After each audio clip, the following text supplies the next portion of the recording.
السلام عليكم ورحمة الله وبركاته.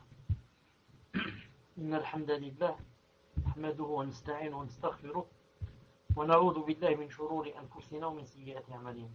من يهده الله فلا مضل له ومن يضلله فلا هادي له، وأشهد أن لا إله إلا الله وحده لا شريك له، وأشهد أن محمدا صلى الله عليه وسلم عبده ورسوله.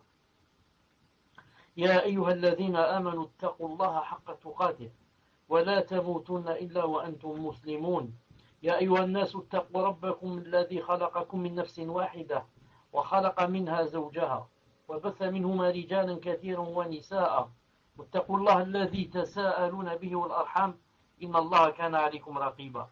يا أيها الذين آمنوا اتقوا الله وقولوا قولا سديدا يصلح لكم أعمالكم ويغفر لكم ذنوبكم، ومن يطع الله ورسوله فقد فاز فوزا عظيما.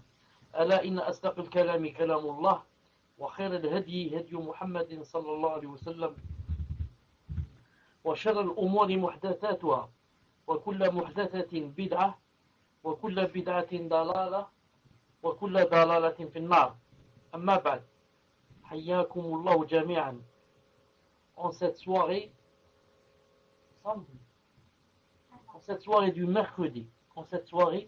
du mercredi 17 Safar 1433 de l'Hégire, ce qui correspond avec le 11 janvier 2012. Subhanahu wa ta'ala.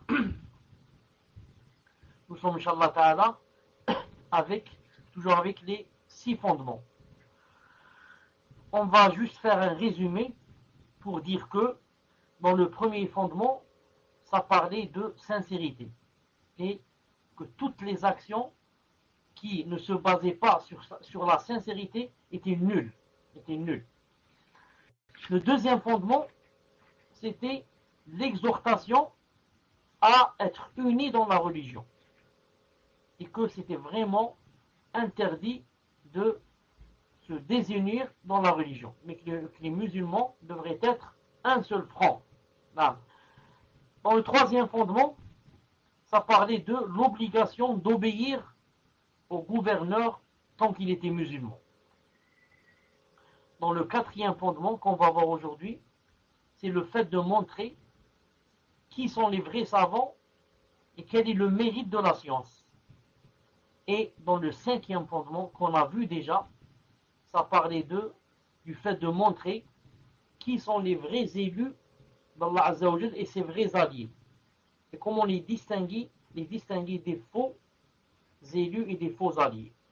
Donc aujourd'hui, Inch'Allah Ta'ala, on va revenir au quatrième fondement qu'on avait expliqué et qui parle de qui sont les vrais savants et comment les distinguer des faux et quel est le mérite de la science.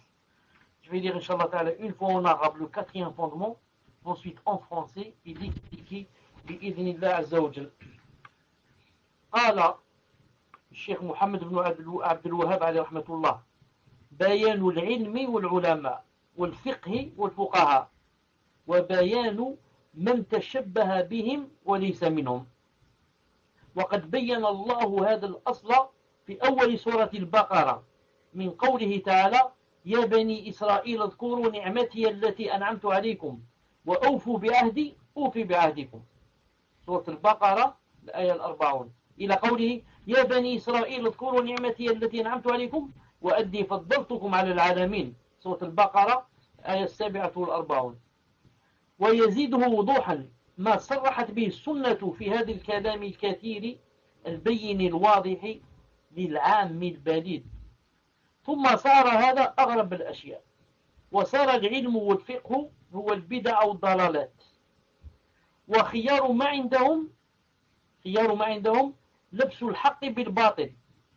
وصار العلم الذي فرضه الله تعالى على الخلق ومدحه لا يتفوه به إلا زنديق أو مجنون. وصار من أنكره وعاداه وصنف في التحذير منه والنهي عنه هو الفقيه العالم. Donc, on va expliquer ce qu'a dit ici le Cheikh Rahimahullah. Ensuite, on va expliquer. Il a dit: montrer qui sont les vrais érudits et savants en religion, c'est-à-dire dans ce quatrième fondement, On va montrer qui sont les vrais érudits et savants en religion et les distinguer de ceux qui simulent en faire partie sans qu'ils ne le soient réellement.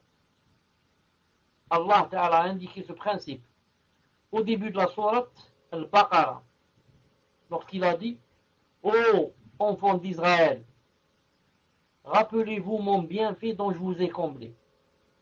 Si vous tenez vos engagements vis-à-vis de moi, je tiendrai les miens. Et c'est moi que vous devez redouter. Et il a dit aussi dans le verset 47, il a dit: ô enfants d'Israël, rappelez-vous mon bienfait dont je vous ai comblé, et rappelez-vous que je vous ai préféré à tous les peuples de l'époque.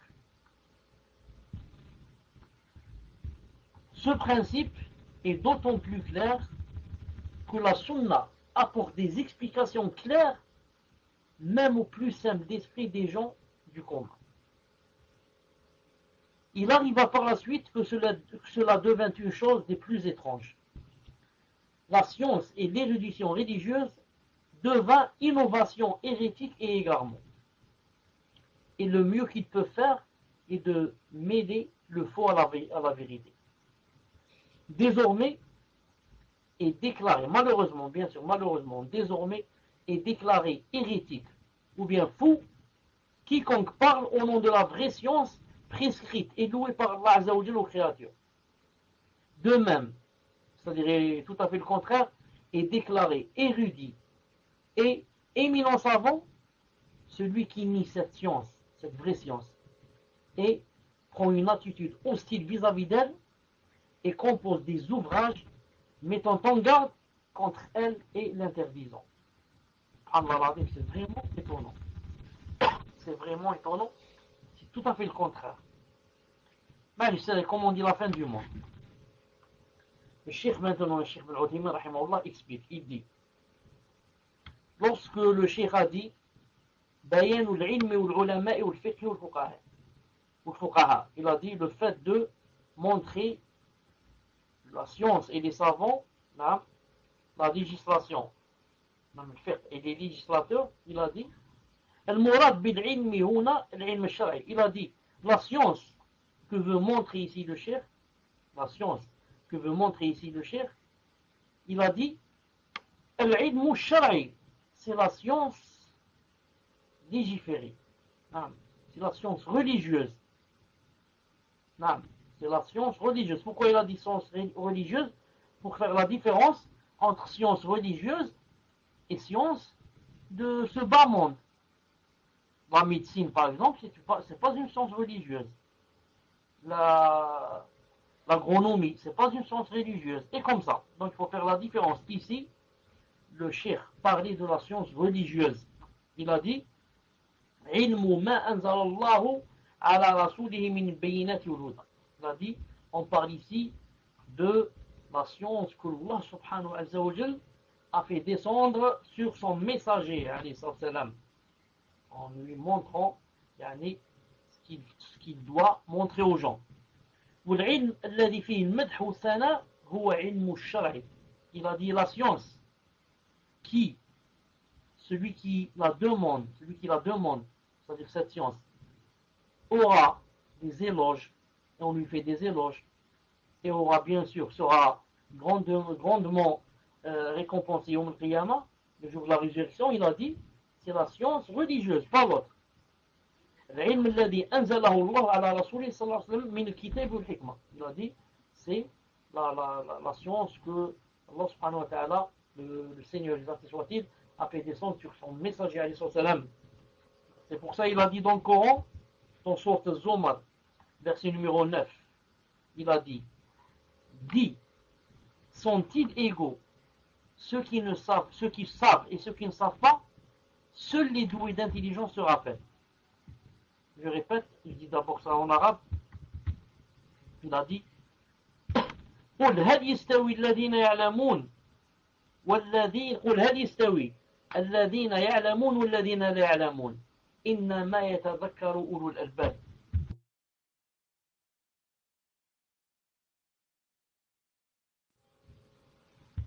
Dit, sont-ils égaux ceux qui savent et ceux qui ne savent pas? seuls les doués d'intelligence se rappellent. C'est-à-dire se rappellent qu'ils ne sont pas égaux. Non, ils ne sont pas égaux. وقال النبي صلى الله عليه وسلم, et le prophète sallallahu alayhi wa sallam a dit, من يريد الله به خيرا يفقهه في الدين. Quiconque à qui Allah subhanahu wa ta'ala veut du bien, il l'instruit en religion. Ce hadith, vous connaissez tous. وقال النبي صلى الله عليه وسلم, et le prophète alayhi salam a dit aussi dans un hadith, je prends le témoin du cours, il a dit إن الأنبياء لم يورثوا دينارا ولا درهما. Il a dit, les prophètes n'ont pas laissé comme héritage ni un dinar ni un dirham. Les prophètes ne laissent pas comme héritage. Lorsque les prophètes meurent, ils ne laissent pas d'héritage. Ils ne laissent pas quoi? L'héritage, c'est-à-dire de l'argent. وإنما ورثوا العلم. Par contre, il laisse en héritage la science. Il laisse en héritage la science. C'est pour ça qu'il a dit فَمَنْ أَخَذَهُ أَخَذَ بِحَظٍ وَافٍ. Celui qui en a pris, il a pris de cet héritage, vraiment il a pris quelque chose. Vraiment il a pris avec lui quelque chose. Ce hadith a été déclaré bon par Cheikh Al-Albani rahimahullah dans son livre Mishkat al-Masabih. Il l'a cité sous le numéro 212. Donc les prophètes, quand ils meurent, ils ne laissent jamais quelque chose en héritage. Ce qu'ils laissent ne va pas ni à leurs femmes ni à leurs enfants. Mais par contre, qu'est-ce qu'ils laissent en héritage? Ils laissent la science. C'est pour ça qu'on dit, et le hadith dit aussi, Al-ulama'u warathatul anbiya. Les hommes de science sont qui?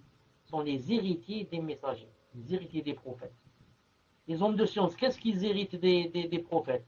Ils héritent la science. Non, ils n'héritent pas les biens de ce bas monde. Les biens de ce bas monde. Il a dit, Cheikh Issi rahimahullah, وَمِنْ مَعْلُومِ أَنَّ الَّذِي وَرَثَهُ الْأَنْبِيَاء إِنَّمَا هُوَ عِلْمُ الشَّرِيعَةِ. Il a dit, et c'est très connu que quoi? Que les messagers, les prophètes, qu'est-ce qu'ils héritent eux? Qu'est-ce qu'ils héritent? Pour qu'ils le laissent après, lorsqu'ils meurent, ils vont le laisser. Qu'est-ce qu'ils héritent? Il a dit, ils héritent la science de la sharia. Sharia, نعم. ومع هذا فنحن لا ننكر أن يكون للعلوم الأخرى فائدة. Le cheikh dit, et malgré cela, nous, on ne nie pas, on ne renie pas que les autres sciences de ce bas monde aussi ont aussi des intérêts. C'est-à-dire, ça a des intérêts, le fait d'étudier la médecine, la physique, les mathématiques, les sciences exactes, l'agronomie, tout ça, ça a des intérêts. ولكنها فائدة ذات حدين. نعم. حدين. Il a dit, mais les intérêts que ça comporte, c'est comme on dit, un couteau à double tranchant. Un couteau à double tranchant.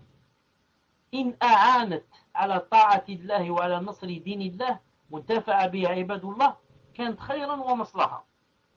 Il a dit maintenant, les sciences de ce bas monde, qui ne sont pas des sciences religieuses, si on va les étudier pour que ça aide à quoi? À adorer Allah subhanahu wa ta'ala, à connaître son Seigneur, à l'adorer, à se rapprocher de lui, pour que sa religion soit celle qui triomphe. Il a dit dans ce cas, c'est une bonne science. C'est une bonne science. Mais maintenant, si cette science qu'on va étudier va éloigner la personne de son Seigneur et va le faire mourir alors que son Seigneur est en colère contre lui et ne va pas guider ici cette personne, dans ce cas, cette science, non seulement elle n'est pas bien, mais encore c'est une science qui fait du mal. C'est une science qui fait du mal. طيب. Ensuite le cheikh dit وعلى كل حال فالعلم الذي ورد الثناء فيه وعلى طالبه هو فقه الكتاب وسنة رسول الله صلى الله عليه وسلم. Il a dit de toute façon la science qui mérite l'éloge l'éloge sur elle, la science, et sur celui qui la demande, c'est la science de quoi? Du Coran et de la Sunna du prophète sallallahu alayhi wa sallam. وما عدا ذلك فإن كان وسيلة إلى الخير فهو خير وإن كان وسيلة إلى الشر فهو شر. À part cela, toutes les autres sciences qui ne sont pas des sciences religieuses, il a dit on va voir. Si elles sont un moyen pour le bien, donc elles sont bien, et si elles sont un moyen pour le mal, donc elles sont mal. Et il a dit, si elles ne sont ni un moyen pour le bien, ni un moyen pour le mal, فهو ضيع وقت ولو. Donc ça rentre dans quoi? Ça rentre dans le fait de perdre son temps. Ça rentre dans le fait de perdre son temps. نعم. والعلم له فضائل كثيرة. Il a dit, et la science, bien sûr il parle de la science religieuse, il a dit la science, bi'idhnillahi ta'ala, ça a beaucoup de mérites. Il a cité 4 ou 5 mérites. Le premier mérite de la science religieuse. أن الله تعالى يرفع أهل العلم في الآخرة وفي الدنيا. Le premier mérite, c'est que celui qui demande la science religieuse, Allah subhanahu wa ta'ala va l'élever dans ce bas monde et dans l'au-delà. Le cheikh a commencé par l'au-delà. Il a dit, Allah ta'ala va l'élever dans l'au-delà et dans ce bas monde. أما في الآخرة فإن الله يرفعهم درجات بحسب ما قاموا به من الدعوة إلى الله والعمل بما عملوا. Il a dit, quant à dans l'au-delà, Allah subhanahu wa ta'ala va les élever dans des rangs élevés. Il a d'après ce qu'ils ont fait comme effort ici dans ce bas monde pour demander cette science et l'appliquer et propager la législation d'Allah subhanahu wa ta'ala et sa sharia. وفي الدنيا, quant à dans l'au-delà, quant à dans cette dunya, dans ce bas monde, que va-t-il leur faire Allah subhanahu wa ta'ala? وفي الدنيا يرفعهم الله بين عباده بحسب ما قاموا به. Quant à dans ce bas monde, Allah subhanahu wa ta'ala va les élever parmi qui? Parmi les autres êtres humains, les autres serviteurs et les autres, disons, croyants. Vous remarquez que le savant n'a pas, subhanallah, il n'a pas quand même un même statut que disons, le boulanger ou bien le mécanicien, ou bien, même si le mécanicien, le boulanger et le boucher, s'ils sont des purs, Allah subhanahu wa ta'ala les aime et va les faire rentrer au paradis, Inch'Allah.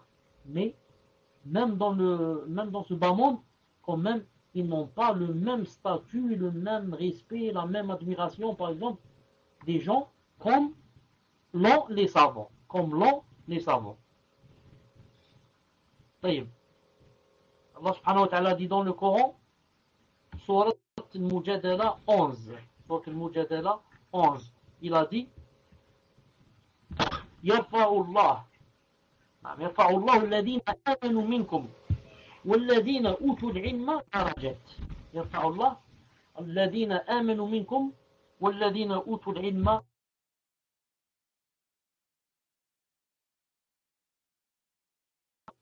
Allah Azza wa Jal élèvera en degré ceux d'entre vous qui auront cru et ceux qui auront reçu le savoir. Donc, ceux que Allah subhanahu wa ta'ala va élever sont deux sortes. Celui qui a cru et qui aussi. Et celui qui aura reçu le savoir. Et pour recevoir le savoir, ce n'est pas en dormant et en faisant des songes, mais en faisant des efforts pour apprendre la religion, en faisant des efforts pour s'instruire. Comme tu es soucieux, par exemple pour demander la science de la dunya, pour devenir médecin, pour devenir ingénieur, pour devenir ceci, cela, il faudrait être plus soucieux pour demander la science qui va quoi? Qui va te faire rentrer au paradis et qui va t'épargner le feu. C'est avec la science que la science et l'application, bien sûr. Mais d'abord la science. S'il n'y a pas la science, il n'y a pas d'application. Tu appliques quoi? Tu appliques les bid'ah, tu appliques n'importe quoi. Donc c'est la science qui, bi'idhnillahi ta'ala, va être quoi? Le moyen de te faire rentrer au paradis et de te faire épargner le feu. Ça c'est le premier avantage de la science. Le deuxième avantage, ومنها أنه إرث النبي صلى الله عليه وسلم. Le deuxième avantage, c'est que la science religieuse, c'est quoi? C'est l'héritage du messager ou des messagers et des prophètes.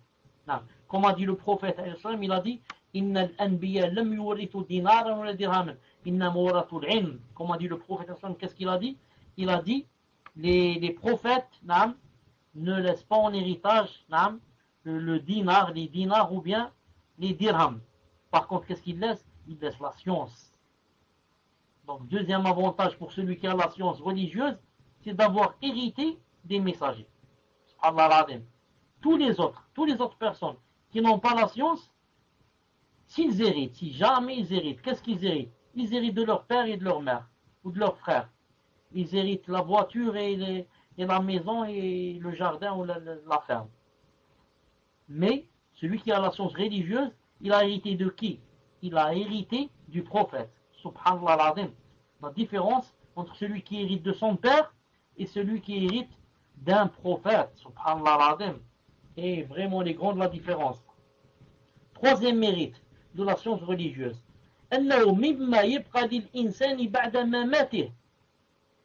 science religieuse se différencie de la science de ce bas monde en ce point que la science religieuse, c'est une des choses qui te reste après être mort.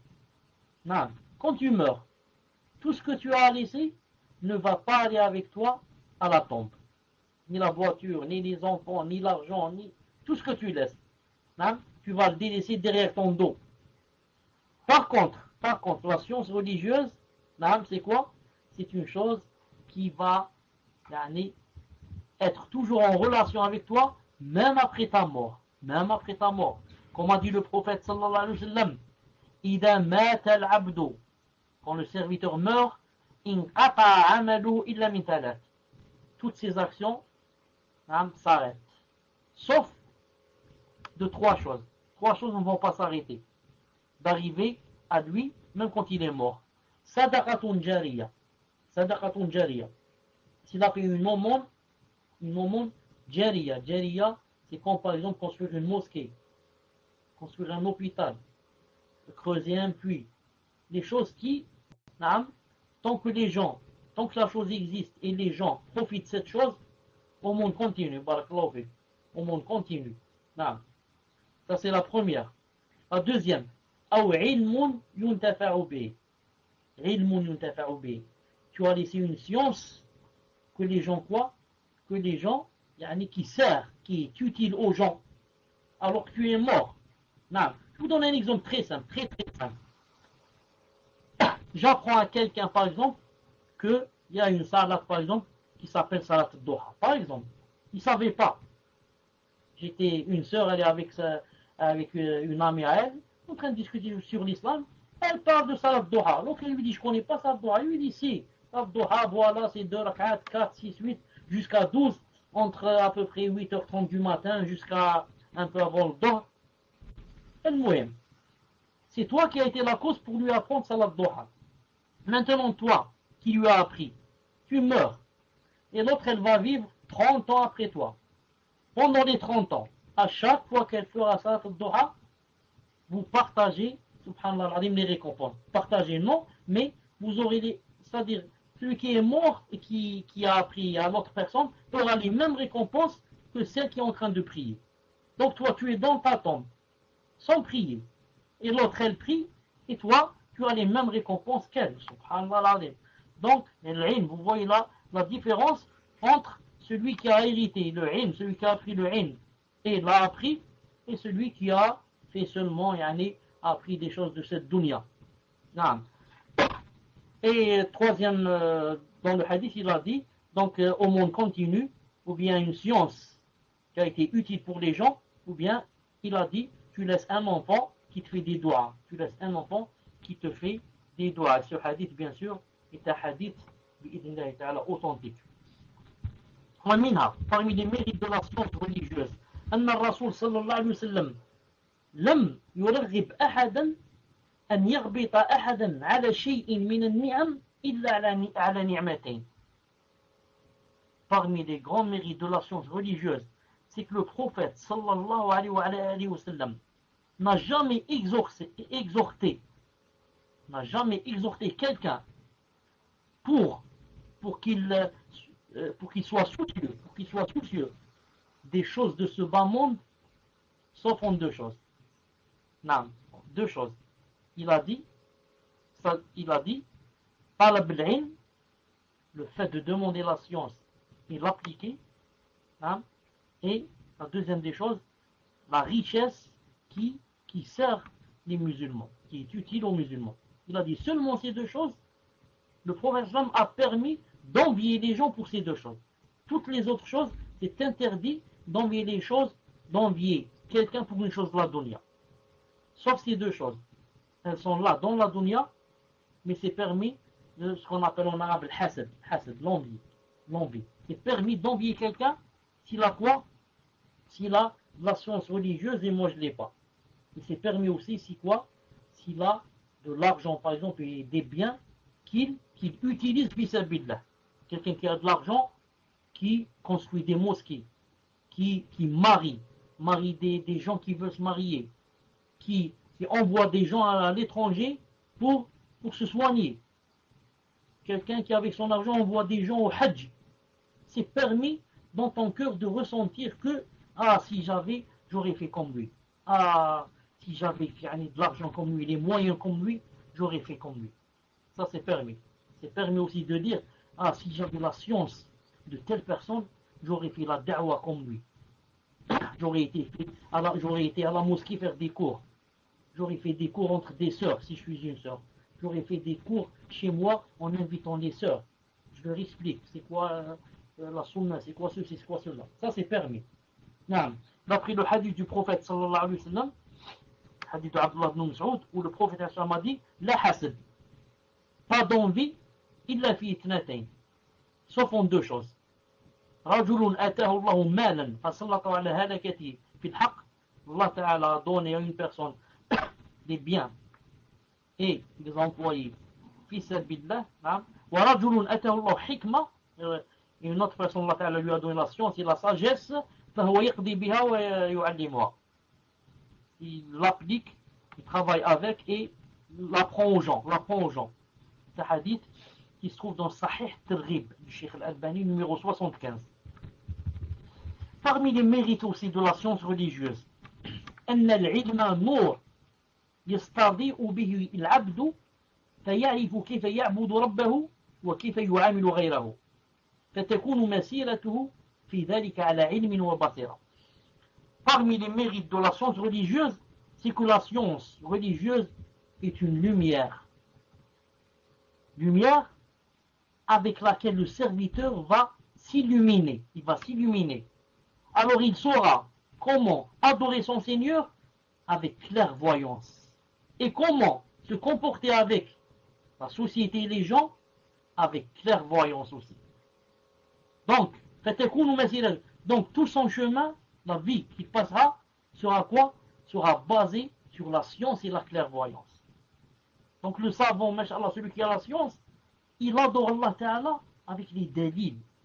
Il l'adore avec clairvoyance. قل هذه سبيلي أدعو على الله على بصيرة أنا من تبعني, comme dans le verset. Donc celui qui a de la science, subhanallah al-azim, le savant, il adore Allah subhanahu wa ta'ala avec clairvoyance et avec science. C'est pour ça que tout est clair devant lui. Il voit dans l'obscurité. C'est pour ça que le savant ne revient pas marche arrière et ne tourne pas les talons. C'est pas comme nous qui ne sommes pas des savants. Tu peux trouver quelqu'un, masha'Allah, l'ahya, la barbe, masha'Allah, peut-être jusqu'au nombril. Le qamis, masha'Allah, ensuite tu le perds une année de vue là, ensuite on te dit, il a tout jeté, il est dans les bars, Allah, non mais dans les bars. Et l'autre, elle était avec le djilbab, elle a tout jeté, khlas. Et maintenant avec elle, la mini-jupe, pourquoi? Il n'y avait pas de science. Non, pas de science. Rien. C'était juste, la mode, elle suivait la mode, khlas. C'est juste un peu de dynamisme, tout le monde est dans le din, moi aussi je suis dans le din. rien appris. Ou alors si elle a appris sans sincérité. Par contre, les savants, est-ce que vous avez entendu qu'un savant, par exemple, a tout jeté et a retourné les talents? Vous avez entendu qu'un grand savant, le Cheikh Al-Albani, ou le Cheikh Ibn Uthaymin, ou là, il a tourné les talents. Ça n'arrive presque jamais. Non. Pourquoi? Ils sont sur la lumière. Non. Ils savent qu'ils adorent Allah subhanahu wa ta'ala avec lumière et clairvoyance. Mina, parmi aussi les, je disais parmi les mérites, de la science aussi, parmi les mérites de la science, أن العالم نعم نور يهتدي به الناس, que le savant c'est une lumière non seulement pour lui mais pour les gens, يهتدي به الناس في أمور دينهم ودنياهم, pour les gens c'est une lumière, نعم, il les aide dans leur vie et dans l'au-delà, les deux. ولا يخفى على كثير من الناس قصة الرجل من بني إسرائيل الذي قتل 99 نفسا. Et ça n'échappe pas aux gens, ça n'échappe pas à la plupart des gens, l'histoire de cette personne des enfants d'Israël qui a tué 99 personnes. Ensuite, il a demandé, il a demandé, cherche quelqu'un pour qu'on lui montre, nous lui dise la fatwa, comment qu'il va faire pour revenir vers Allah, ou qu'est-ce qu'il doit faire. On lui a montré qui? On lui a montré un ascète. On ne lui a pas montré un savant. On lui a montré quelqu'un qui, du matin au soir, est en train de prier et de lire le livre d'Allah subhanahu wa ta'ala, mais qui n'est pas quoi? Quand je dis il lit, ça veut dire il récite, c'est pas il s'instruit, mais qui n'a pas de science. فكأن العابد استعظم الأمر. Alors, quand il lui a dit j'ai tué 99 personnes, qu'est-ce qu'il a? Il s'est étonné. Allah l'azim. Il a dit là. Il a dit non, c'est pas possible. C'est pas possible que tu aies quoi? Que tu aies une tauba. C'est pas possible que tu aies une tauba. C'est pas possible que Allah subhanahu wa ta'ala puisse pardonner à quelqu'un qui a tué 99 personnes. Alors, qu'est-ce qu'il a fait? La personne qui est venue demander la fatwa, alors a tué cette personne, a tué cet ascète qui du matin au soir, comme je disais, passait le temps à prier et ne demandait pas la science. Il l'a tué. Donc vous remarquez quoi? Vous remarquez que l'ignorance, ça attire des ennuis, des pépins. Non. Étant ignorant, il lui a dit qu'il n'y avait pas de tauba. Les portes d'Allah subhanahu wa ta'ala sont fermées. Résultat, conséquence, il a été tué lui-même. Regardez comment l'ignorance attire vers la personne, vers l'ignorant, elle lui attire quoi? Elle lui attire des problèmes, des ennuis. Ensuite, il a été questionné, une autre personne est tombée sur un savant. Et le savant lui a dit, qui peut se mettre en intermédiaire entre toi et ton Seigneur? Qui peut? Non, tu as tué 99 personnes. Et après, est-ce qu'il y a quelqu'un qui peut fermer les portes d'Allah subhanahu wa ta'ala? Est-ce qu'il y a quelqu'un qui peut te dire, ou le peut dire, tu n'as plus de tawbah? Il a dit, qui peut? Et il est sorti, seulement il lui a donné la nasiha de changer de pays, et d'aller vers un autre pays, une autre ville où les gens ne te connaissent pas. Car quand on reste dans la même ville, on a toujours des problèmes. Les gens me connaissent, ils savent que j'ai tué 99 personnes, donc du matin au soir, là où je passe, ils vont faire des clins d'œil, ils vont parler derrière mon dos, ils vont ceci, cela. Ils vont mieux donc changer et aller vers une autre ville où personne ne me connaît. C'est même pour nous. Pour nous, quand quelqu'un, dans sa jeunesse, vivait dans une ville, et dans cette ville, il a fait beaucoup de problèmes, et avant de s'appliquer dans le dîn, faisait beaucoup de péchés, etc., c'est mieux pour lui, si maintenant Allah Ta'ala l'a guidé, et quoi? Qu'il change de ville, qu'il aille vers une autre ville, une nouvelle ville, où personne ne le connaît. c'est mieux pour lui et pour sa tauba. Car pas tous les gens peuvent comprendre, pas tous les gens peuvent concevoir et accepter que cette personne, maintenant en faisant la tauba, a changé. Beaucoup disent, oh, subhanallah, celui-là je le connais. Celui-là je le connais, il passait sa vie dans les bars et dans ceci. Là, je le connais, c'est un grand escroc. Celle-là, je la connais. Tout le temps, je faisais la zina. Donc c'est difficile. Pas tout le monde accepte. Pas tout le monde accepte. Mais allons dans une autre ville où personne ne me connaît. Alhamdulillah, je suis à l'abri des problèmes. Et j'adore Allah subhanahu wa ta'ala. Donc le savant lui a dit, va dans une autre ville, une nouvelle ville, et adore Allah subhanahu wa ta'ala là-bas. Ou bien va vers un autre pays. En allant là-bas, vous connaissez l'histoire, ce qui s'est passé, et qu'il est mort à mi-chemin, et que Allah subhanahu wa ta'ala a envoyé des anges qui se sont disputés sur lui, et qu'à la fin il est rentré au paradis. Bi'idhnillah subhanahu wa ta'ala. Alors regardez la différence entre le savant et entre l'ignorant. L'ignorant te ferme toutes les portes de Allah subhanahu wa ta'ala. L'ignorant place dans ton cœur quoi?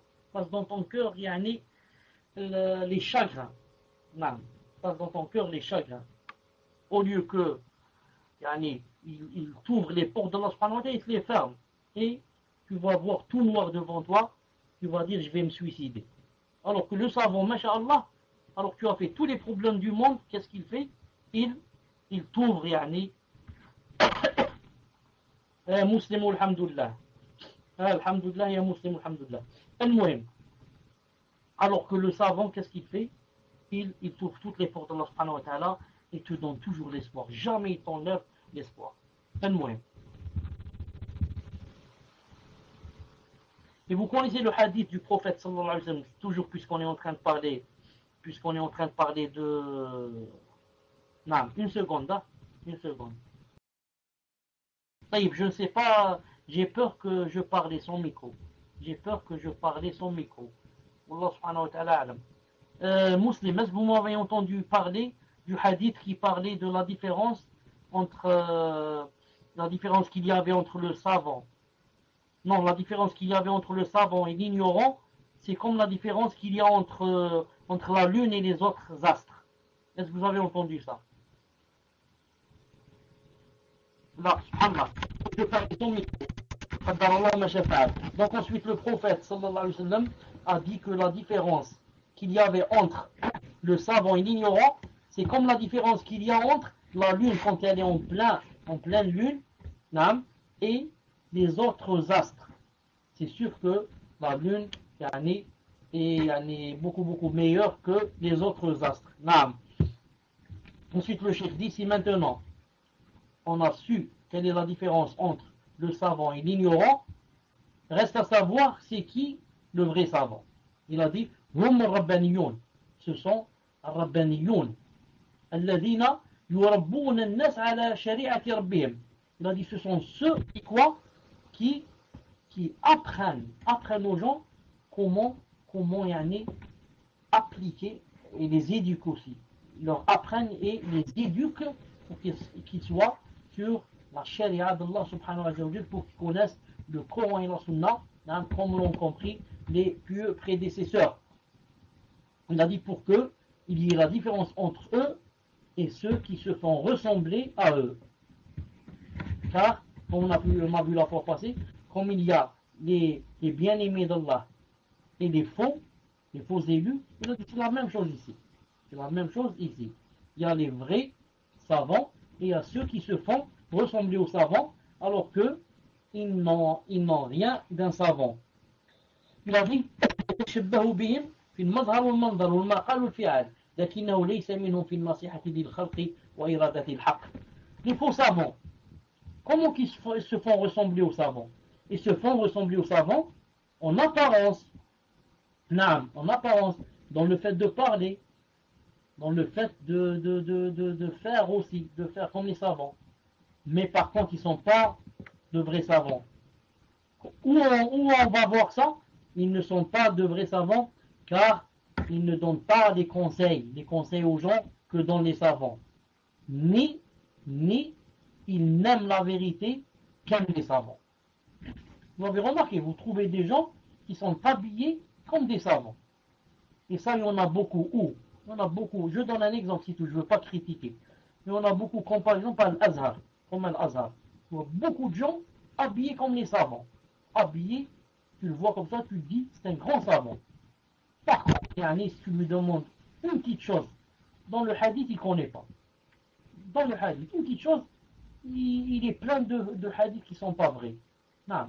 Tu lui demandes une petite chose dans la aqidah, surtout les noms, les attributs, il ne connaît pas, il ne connaît rien. Alors qu'apparemment, c'est un grand savant. Pour les gens, ils disent, oh, c'est un grand savant. C'est un peu comme nous ici en Algérie. Ici en Algérie, chez nous, on a une émission qui passe comme ça, une fois par semaine à la télé. Viennent des gens, ils viennent parler comme ça. Certains même ont étudié avec moi. Ils viennent comme ça dire des fatwas, que ceci c'est haram, c'est halal. Alors que si vraiment tu leur demandes des choses sur la aqidah, ils sont loin comme le ciel est loin de la terre. Comme le ciel est loin de la terre. المهم فخيار ما عنده يلبس الحق بالباطل. Il a dit tout ce qu'ils ont au maximum, c'est quoi? C'est de mêler quoi? De mêler le vrai au faux et de lancer des ambiguïtés aux gens. Non. Il te dit comme ça un hadith, femme, et puis il te laisse comme ça, et tu sais pas comment appliquer ce hadith, est-ce que ce hadith est vrai ou est-ce qu'il n'est pas vrai. Hein? Il a dit, c'est tout ce qu'ils peuvent avoir ou, comme j'ai dit tout à l'heure, le ressembler dans les apparences. وهذا معنى الكلام المؤلف رحمه الله. Il a dit, c'est ce qu'a voulu dire le mu'allif rahimahullah, c'est-à-dire Muhammad ibn Abdul Wahhab. Il a dit كأنه يشير إلى أئمة أهل البدع المضلين. Il a dit, c'est comme s'il parlait, ou là il voulait pointer du doigt les savants de la bid'a. Les savants de la bid'a qui égarent les gens. Et qui quoi? Et qui accuse les gens de la sunna et de la jama'a de choses dont ils sont innocents. Non. Il a dit ça, c'est l'héritage de quoi? L'héritage de ceux qui l'ont précédé, des gens injustes. Subhanallah. Les savants, on a vu tout à l'heure, les savants, qu'est-ce qu'ils héritaient? Ils héritaient quelque chose de qui? Des prophètes. Alors que ceux-là, les faux savants, ils héritent de qui? Ils héritent des gens qui ont précédé, des gens, c'est-à-dire qui étaient transgresseurs, qui étaient injustes. Il a dit et ceux qui ont démenti les messagers.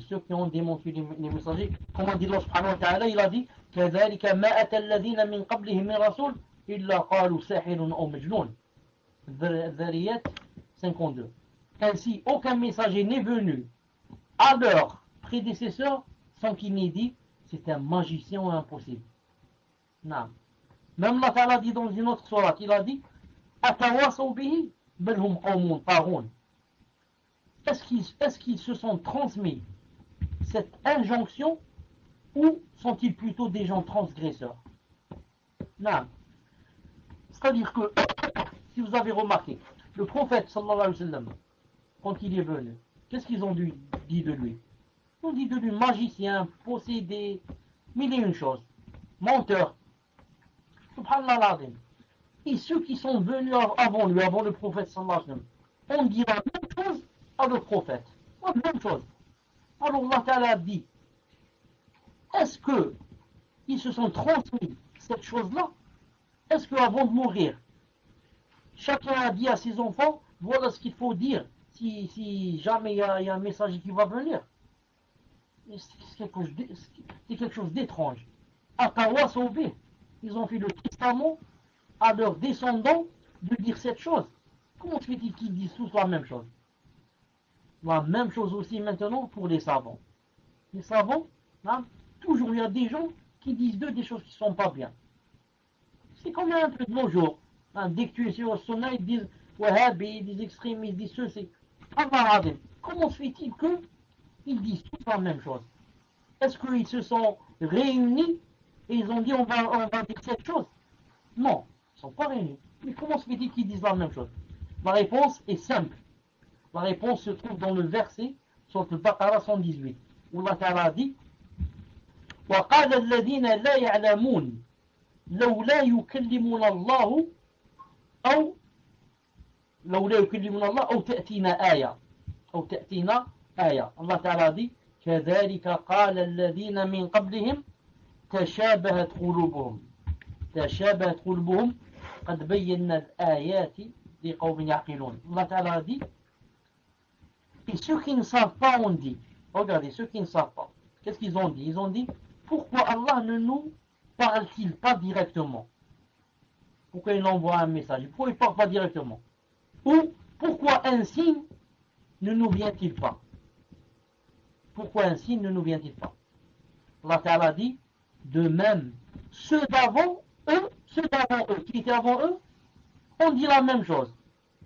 Pourquoi? Il a dit, leur cœur se rassemble. Regardez bien ici. Hein? Regardez la phrase.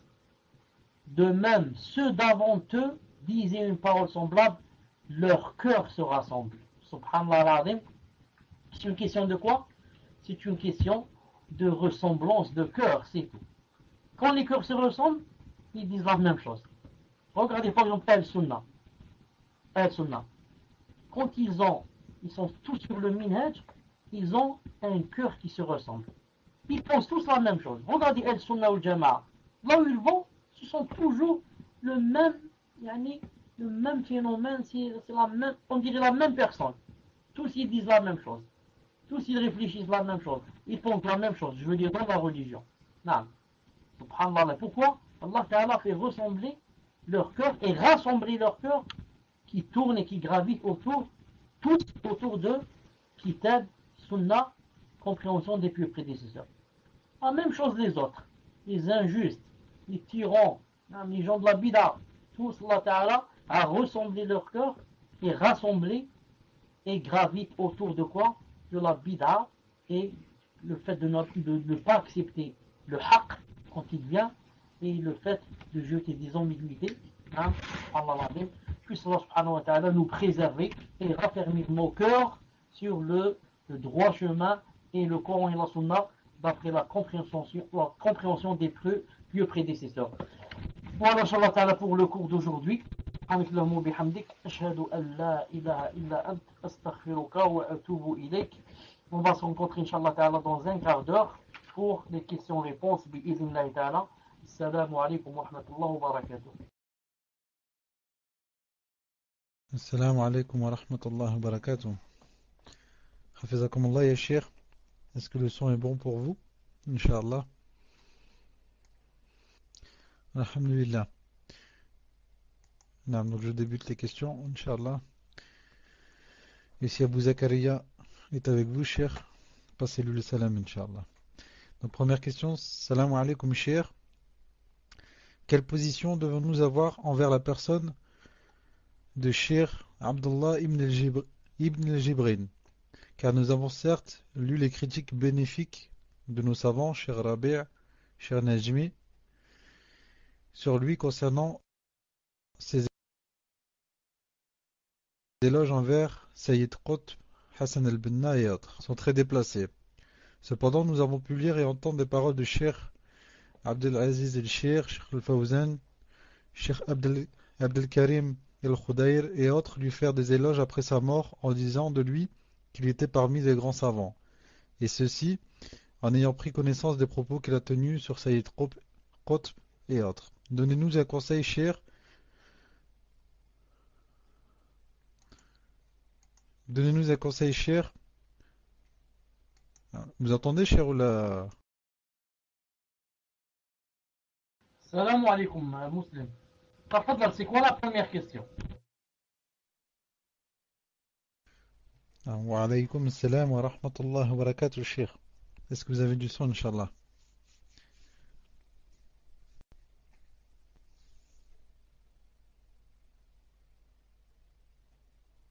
Alhamdulillah.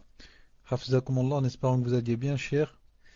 Et si le frère Abu Zakaria est avec vous, vous lui passez le salam, Inch'Allah. Donc la première question, salam alaikum Cheikh, quelle position devons-nous avoir envers la personne de Cheikh Abdullah ibn al-Jibrin? Car nous avons certes lu les critiques bénéfiques de nos savants, Cheikh Rabi', Cheikh Najmi, sur lui concernant ses éloges envers Sayyid Qutb, Hassan al-Banna et autres. Nous reconnaissons que les positions qu'il a eues sur ces individus sont très déplacées. Cependant, nous avons pu lire et entendre des paroles de Cheikh Abdelaziz el-Cheikh, Cheikh al-Fawzan, Cheikh Abdelkarim el-Khoudaïr et autres lui faire des éloges après sa mort en disant de lui qu'il était parmi les grands savants, et ceci en ayant pris connaissance des propos qu'il a tenus sur Sayyid Qutb et autres. Donnez-nous un conseil, Cheikh, car beaucoup parmi nos frères, qui ne sont ni des savants ni des étudiants en sciences religieuses, disent de Ibn Jibrin que c'est un ikhwan, se basant sur les paroles de notre éminent savant Cheikh Najmi. Disons-nous que c'est un ikhwan ou bien alors un grand savant salafi qui s'est trompé. Tafaddal Cheikh. Bismillah ar-Rahman ar-Rahim, wa salatu wa salam ala ashraf al-mursalin. La première. La première, c'est que tous ceux qui sont morts musulmans, même en ayant fait des grands péchés, ou pire encore, en ayant fait des bid'ah, on dit d'eux, quand on parle d'eux, on dit d'eux, rahimahullah.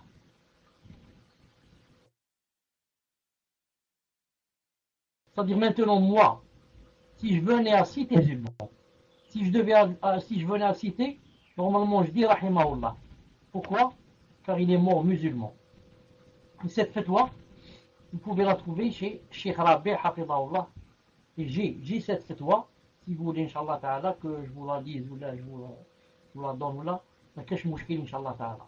Donc pour tout musulman qui meurt musulman, on dit de lui rahimahullah après être mort. Soit qu'il ait fait des grands péchés ou des bid'ah.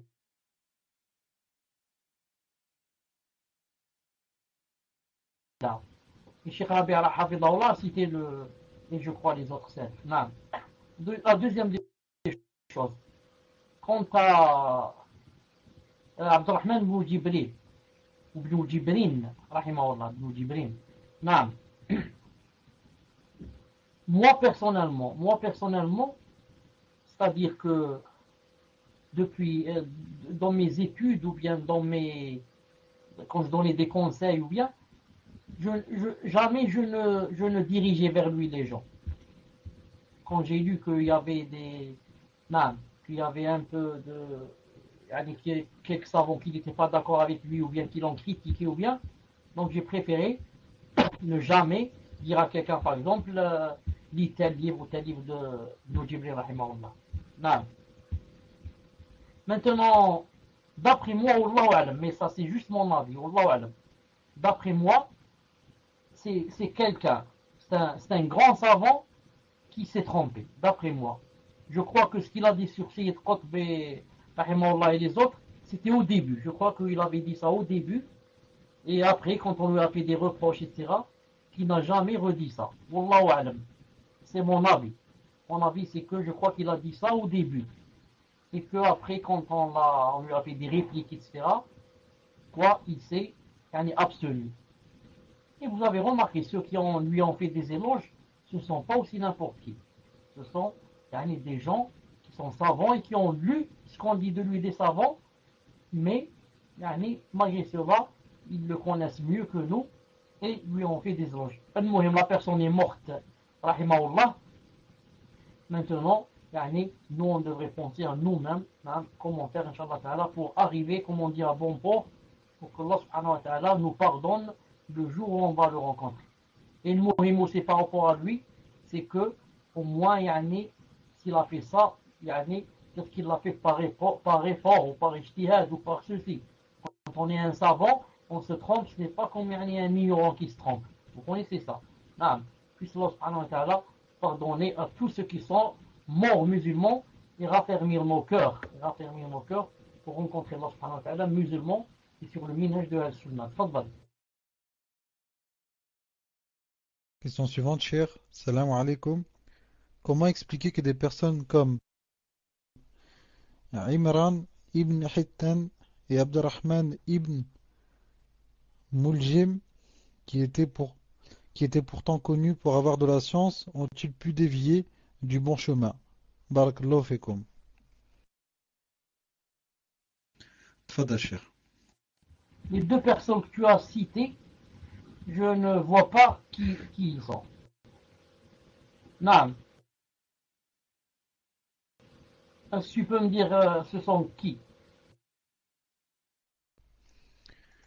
Donc la personne qui a posé la question, Inch'Allah, je lui demande de s'adresser au frère Akh Mohammed 64 et lui dire qui sont ces personnes. Question suivante, Inch'Allah, Cheikh. Salam alaikum wa rahmatullahi wa barakatuh.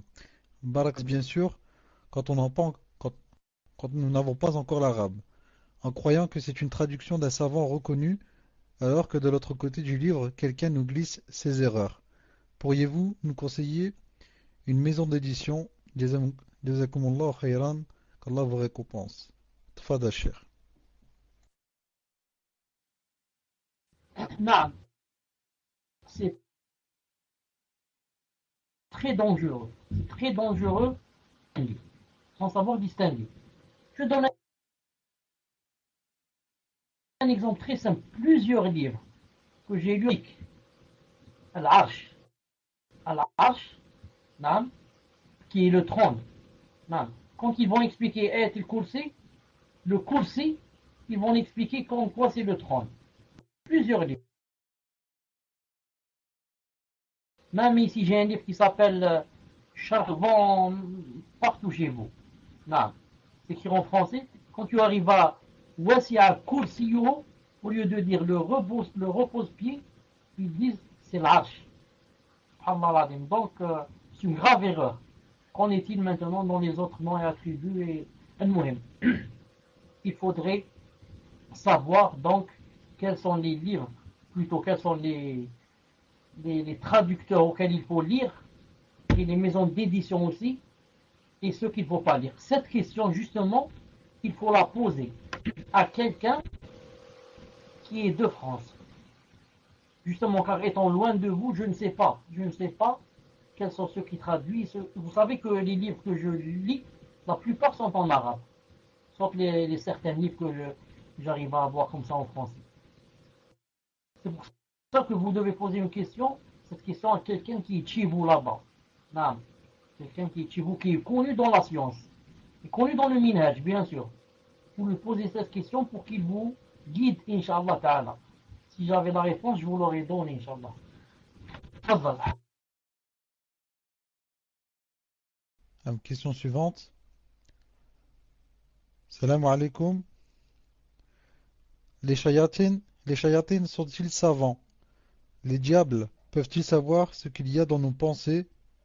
Car des fois on projette de faire une bonne action sans même la prononcer, mais nous en sommes détournés. Je voulais savoir si les diables avaient la science de nos pensées. Tfadal, Cheikh.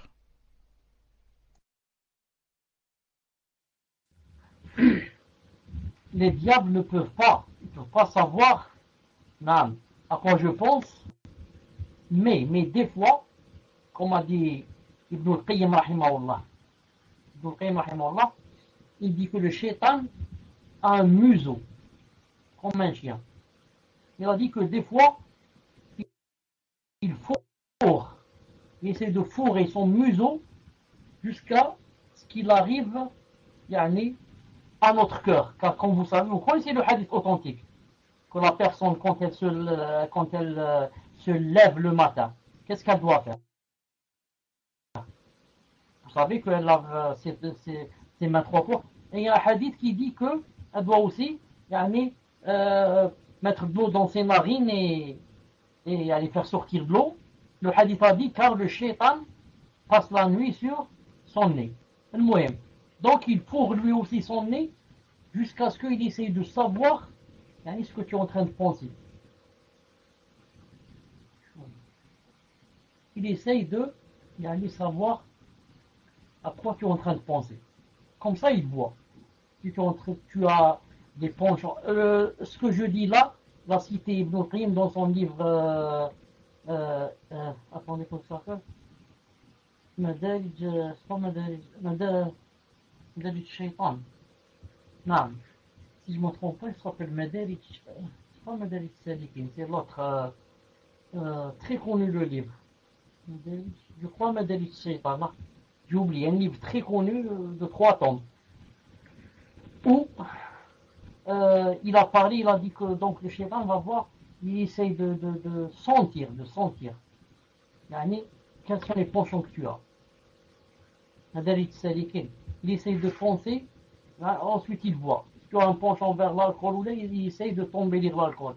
Tu as des penchants vers le soufisme, il essaye de tomber vers le soufisme, et comme ça. Non. Mais qu'il sache ce que je vais dire ou quels sont mes projets alors que je n'ai pas parlé de ça. Non. Il ne peut pas, c'est impossible. Ça rentre dans le fait que seul Allah subhanahu wa ta'ala, c'est ce qui va arriver demain. Mais quand je me parle moi, non, il essaye d'essayer de savoir qu'est-ce que je suis en train de dire. Qu'est-ce que je suis en train de dire. Parce qu'on a une parole intérieure, comme on a une parole extérieure. Non. La parole extérieure, il essaye lui de savoir qu'est-ce que tu as à dire à l'intérieur pour voir ton cœur où il penche. Et si jamais tu dis rien, ni intérieurement ni extérieurement, tu ne peux pas savoir ce qu'on veut. Non.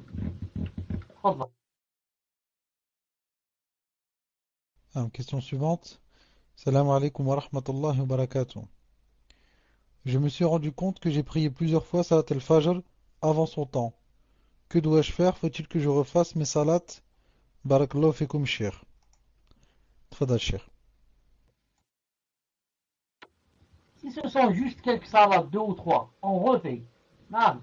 Maintenant, si ce sont beaucoup de salades, on ne refait pas. Mais pour l'avenir, on essaye d'être, Inch'Allah Ta'ala, de la faire à l'heure.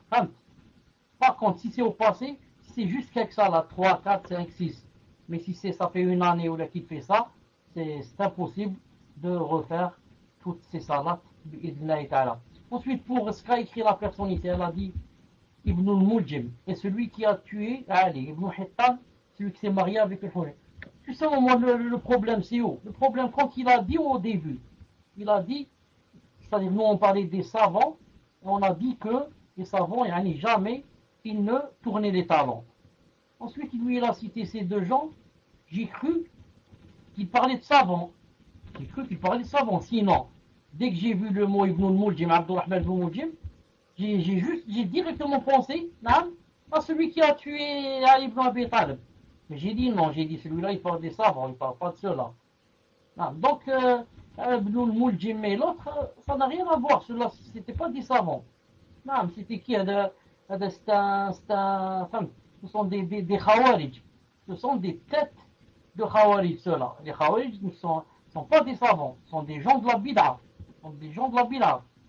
Quand quelqu'un a beaucoup de science et qu'il est dans la bid'a, on ne dit plus de lui un savant. On dit un savant dans telle chose. Un savant dans la bid'a, un savant chez les Ikhwan, un savant chez les Ahbash. On ne dit pas un grand savant comme ça de lui. Non. Tfadal.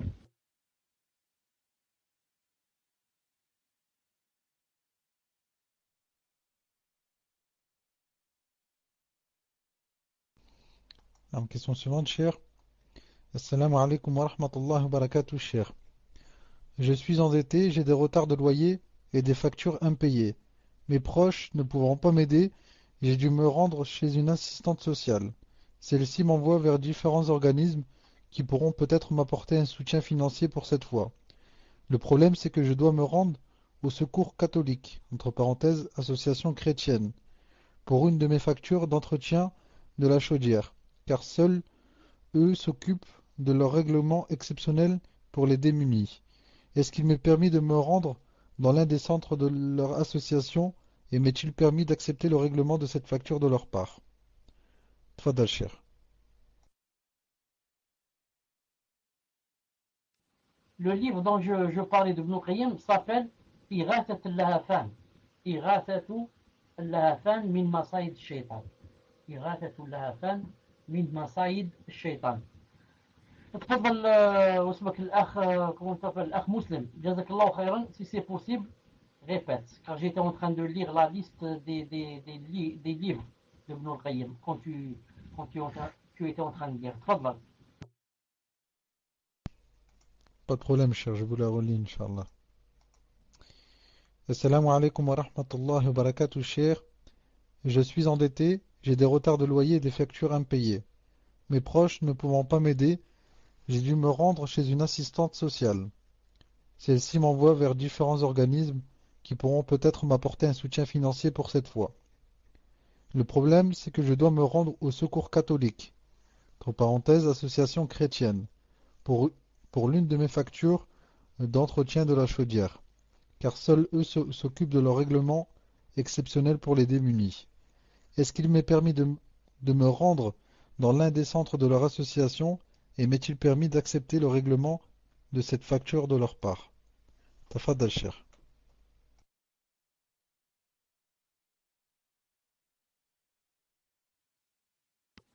Ce qu'il faudrait savoir, c'est que quand le chrétien ou le juif, par exemple, il veut m'aider en une chose, il veut m'aider en argent, ou me payer mon loyer, ou m'acheter une voiture, tout ça c'est permis. Tout ça c'est permis, ça rentre pas dans le fait de, s'il me donne une chose pareille, que ça veut dire je l'aime avec mon cœur et j'aime sa religion, etc. Ça n'a rien à voir avec la religion, c'est une question de quoi? C'est une question de dunya. Mais, là d'abord j'ai une question. Est-ce que cette sœur, quand elle va aller chez les associations, est-ce qu'elle est forcée de passer par celle-là? C'est-à-dire, elle ne peut pas la sauter. Elle ne peut pas sauter cette association. Il faut qu'elle passe par toutes les associations du Wahda. Deuxièmement, Cheikh Al-Albani, j'ai lu une fatwa de lui. Même pour l'argent, les aides qu'il y a dans les pays de Koufar, comme ce qu'on appelle l'Arami, je ne sais pas quoi, il dit que ce serait mieux pour un musulman s'il pouvait ne pas prendre cet argent. Il a dit plutôt. Il a dit pourquoi? Pour ne pas montrer que je dépends d'un autre. Je dépends de quelqu'un qui n'est pas musulman. C'est pour ça qu'en islam on a dit que ce n'est pas permis de travailler des travaux qui avilissent. Comme je vais lui cirer ses souliers, je vais lui laver, lui faire le ménage, je vais faire un kafir. Ça avilit le musulman. Donc je dis, premièrement, la sœur doit voir est-ce qu'elle peut sauter cette association. Maintenant, si elle va dire je ne peux pas sauter, que je suis vraiment dans le besoin, je lui dis, Inch'Allah Ta'ala, si maintenant un chrétien t'aide, et que ça ne va pas aller au dépend de ta religion, que Inch'Allah Ta'ala, ça rentre dans une mu'amalat et que ce n'est pas interdit. Et le prophète sallallahu alayhi wa sallam lui-même a demandé de l'aide d'un chrétien qui, d'un kafir, je veux dire d'un mouchrik, pas d'un kafir. C'est plus qu'un mouchrik, c'est plus qu'un chrétien. Il s'appelle Abdullah ibn Urayqat. C'est lui qui lui a demandé et l'aidé pour qu'il sorte de qui? Il sort de la Mecque vers Médine. C'est lui qui l'a guidé. Et le prophète l'a payé, bien sûr. Il l'a guidé, donc il lui a demandé de l'aide. Donc quelque chose de vraiment, ça a rapport même avec le din. Montre-moi comment je me sauve et je sauve mon din. Donc qu'en est-il maintenant si juste il va m'aider un peu d'argent? Mais tant que le musulman peut ne pas avoir recours, qu'il le fasse pas, c'est mieux. S'il est dans la darura, c'est autre chose, bi'idnillahi subhanahu wa ta'ala, wallahu subhanahu wa ta'ala a'lam. Et quand j'ai dit bien sûr que le mouchrik c'est pire que le chrétien, vous savez qu'Allah Ta'ala, quand il parle dans le Coran, il dit mouchrik, il dit mouchrikoun et mouchrikin, il n'est pas en train de parler des chrétiens. Quand il parle des chrétiens, il dit ahlul kitab. Jamais il n'a dit mouchrik, mouchrikoun, en parlant de qui? En parlant de les gens du livre. Il dit, ils font du shirk, mais quand il dit al-mushrikoun, il parle de qui? Il parle des Arabes qui faisaient le shirk. Tfadal. Question suivante, cher. Assalamu alaikum wa rahmatullahi wa barakatuh. Hafizakum Allah ya cher. Nous savons que la charia impose au père que ses filles soient voilées lorsqu'elles sortent, qu'elles ne sortent pas maquillées, etc. Cependant, quelles sont les limites que se doit de respecter le père lorsqu'il s'agit d'empêcher sa fille de sortir dévoilée, etc., sachant que celle-ci s'obstine absolument à sortir? Barakallahu fikum ya Cheikh. Tfadal Cheikh. مسلم بارك الله فيك هل من ممكن يعني que disons tu me répètes cette question en d'autres termes je n'ai pas compris si elle est voilée ou elle n'est pas voilée ou là j'ai pas bien compris تفضل.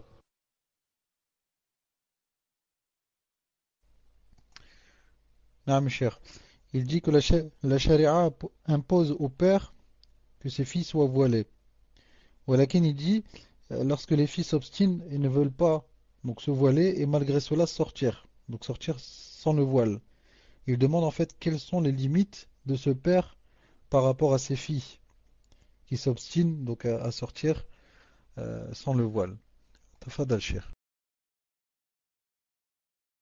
Vraiment là يعني c'est un cas vraiment comme on dit pertinent يعني ce n'est pas facile pour un père que d'accepter que sa fille sorte non voilée. Ça c'est vraiment يعني la dernière des choses qu'un père puisse accepter. Qu'un père musulman qui a un cœur vivant, pas un cœur mort. Il y a des musulmans mais seulement de nom. Sa fille elle lui dit qu'aujourd'hui je vais passer la nuit avec quelqu'un, ou non, il sourit, lui dit bonne chance, je ne sais pas quoi. Astaghfirullah. Donc moi je parle de celui qui a un cœur vivant. Le musulman qui a un cœur vivant ne permet pas bien sûr que sa fille sorte yani, sans le voile. Ce qu'il peut faire aussi, c'est que s'il dit je peux pas, etc., c'est difficile, il peut dans ce cas yani, au moins minimiser les dégâts.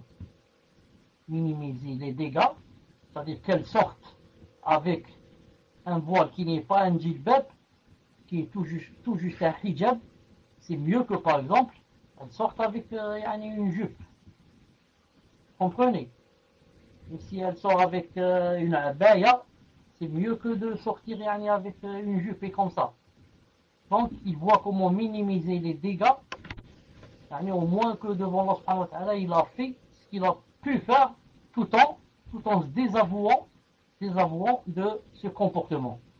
Maintenant, s'il a les moyens, bien sûr, il se désavoue tout à fait, à 100%.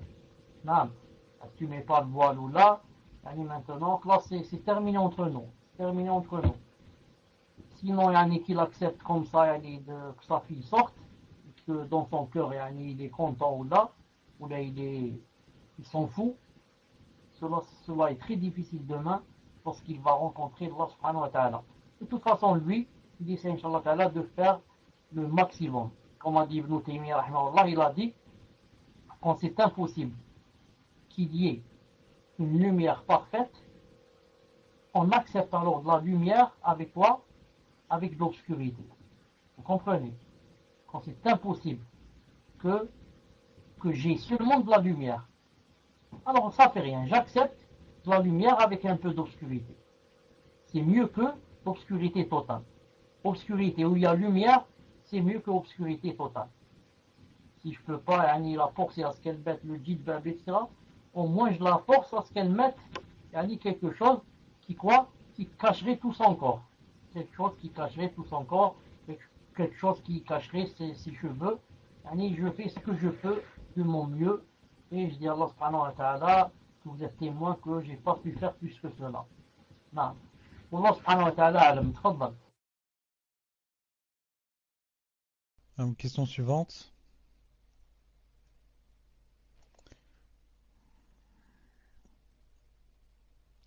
Assalamu alaikum.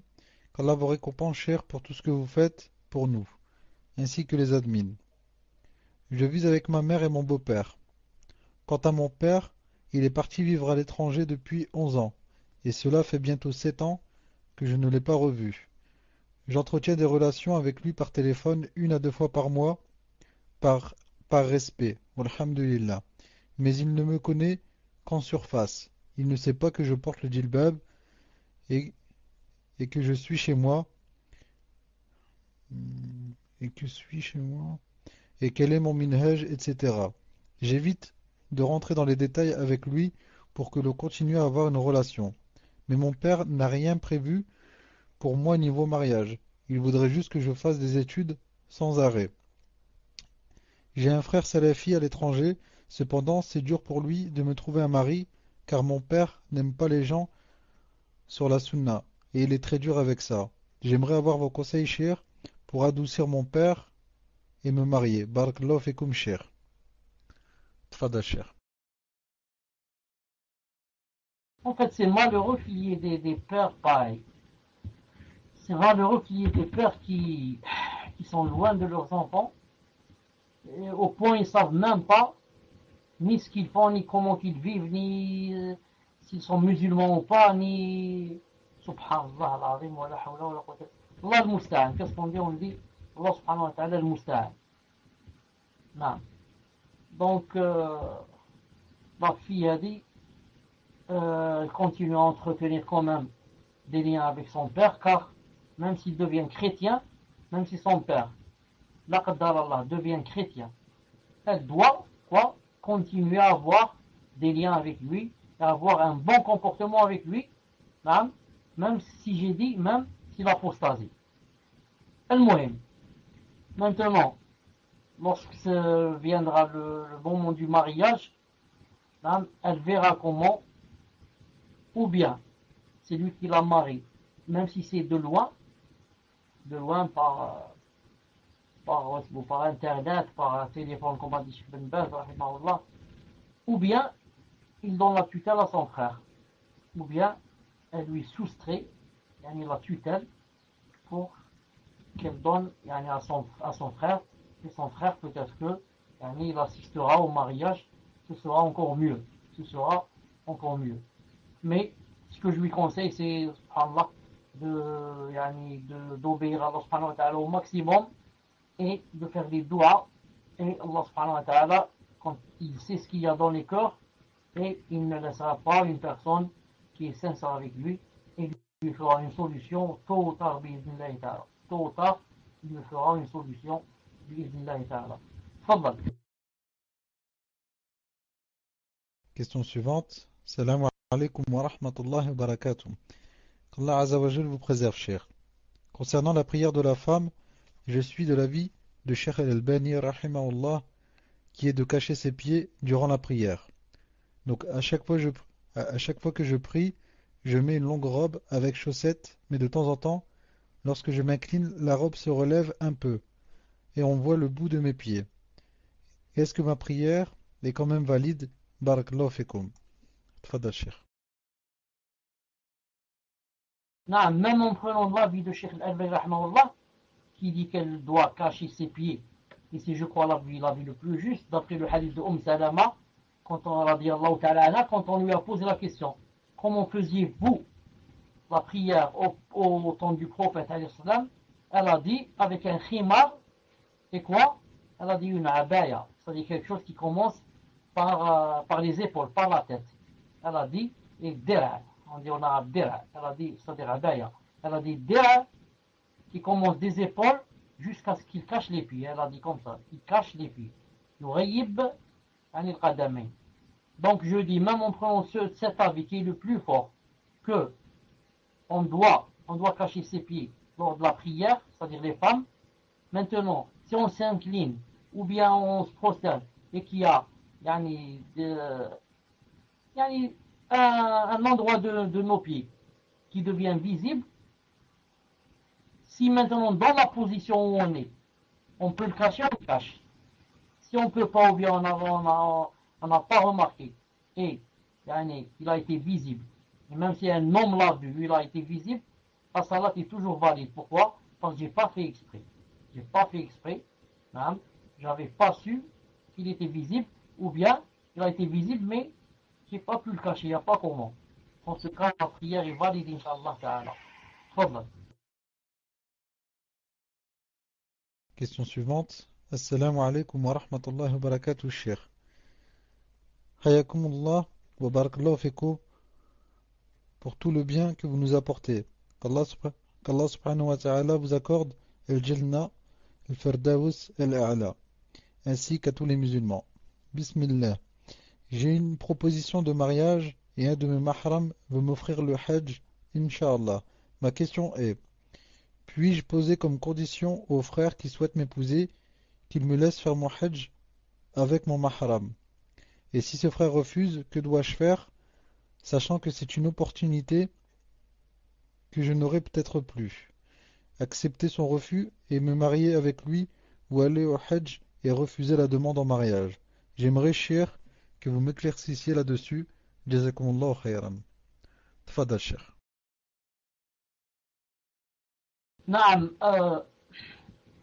elle peut faire comme condition qu'il la laisse aller avec son mahram au Hajj.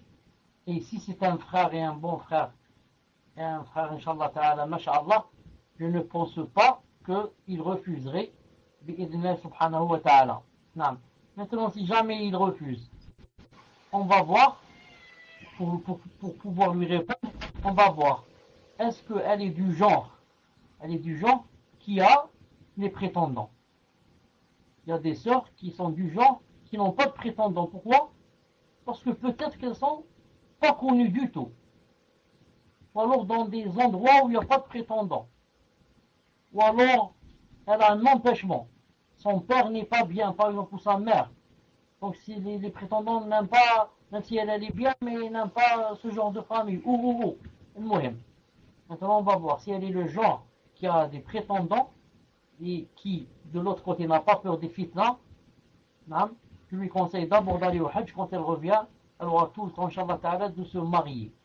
Et si elle est le genre que c'est difficile pour elle le mariage, et c'est, alhamdoulilah, que cette personne s'est présentée maintenant et peut-être qu'après il n'aura plus, ou alors c'est difficile, dans ce cas, Inch'Allah ta'ala, elle se marie, Allah subhanahu wa ta'ala lui fera une solution.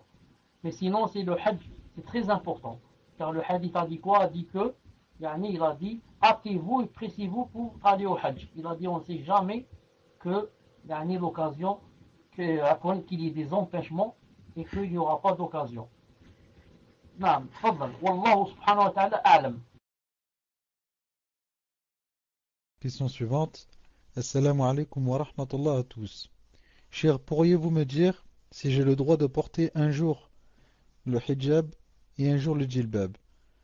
Je porte actuellement le hijab avec abaya et grand khimar.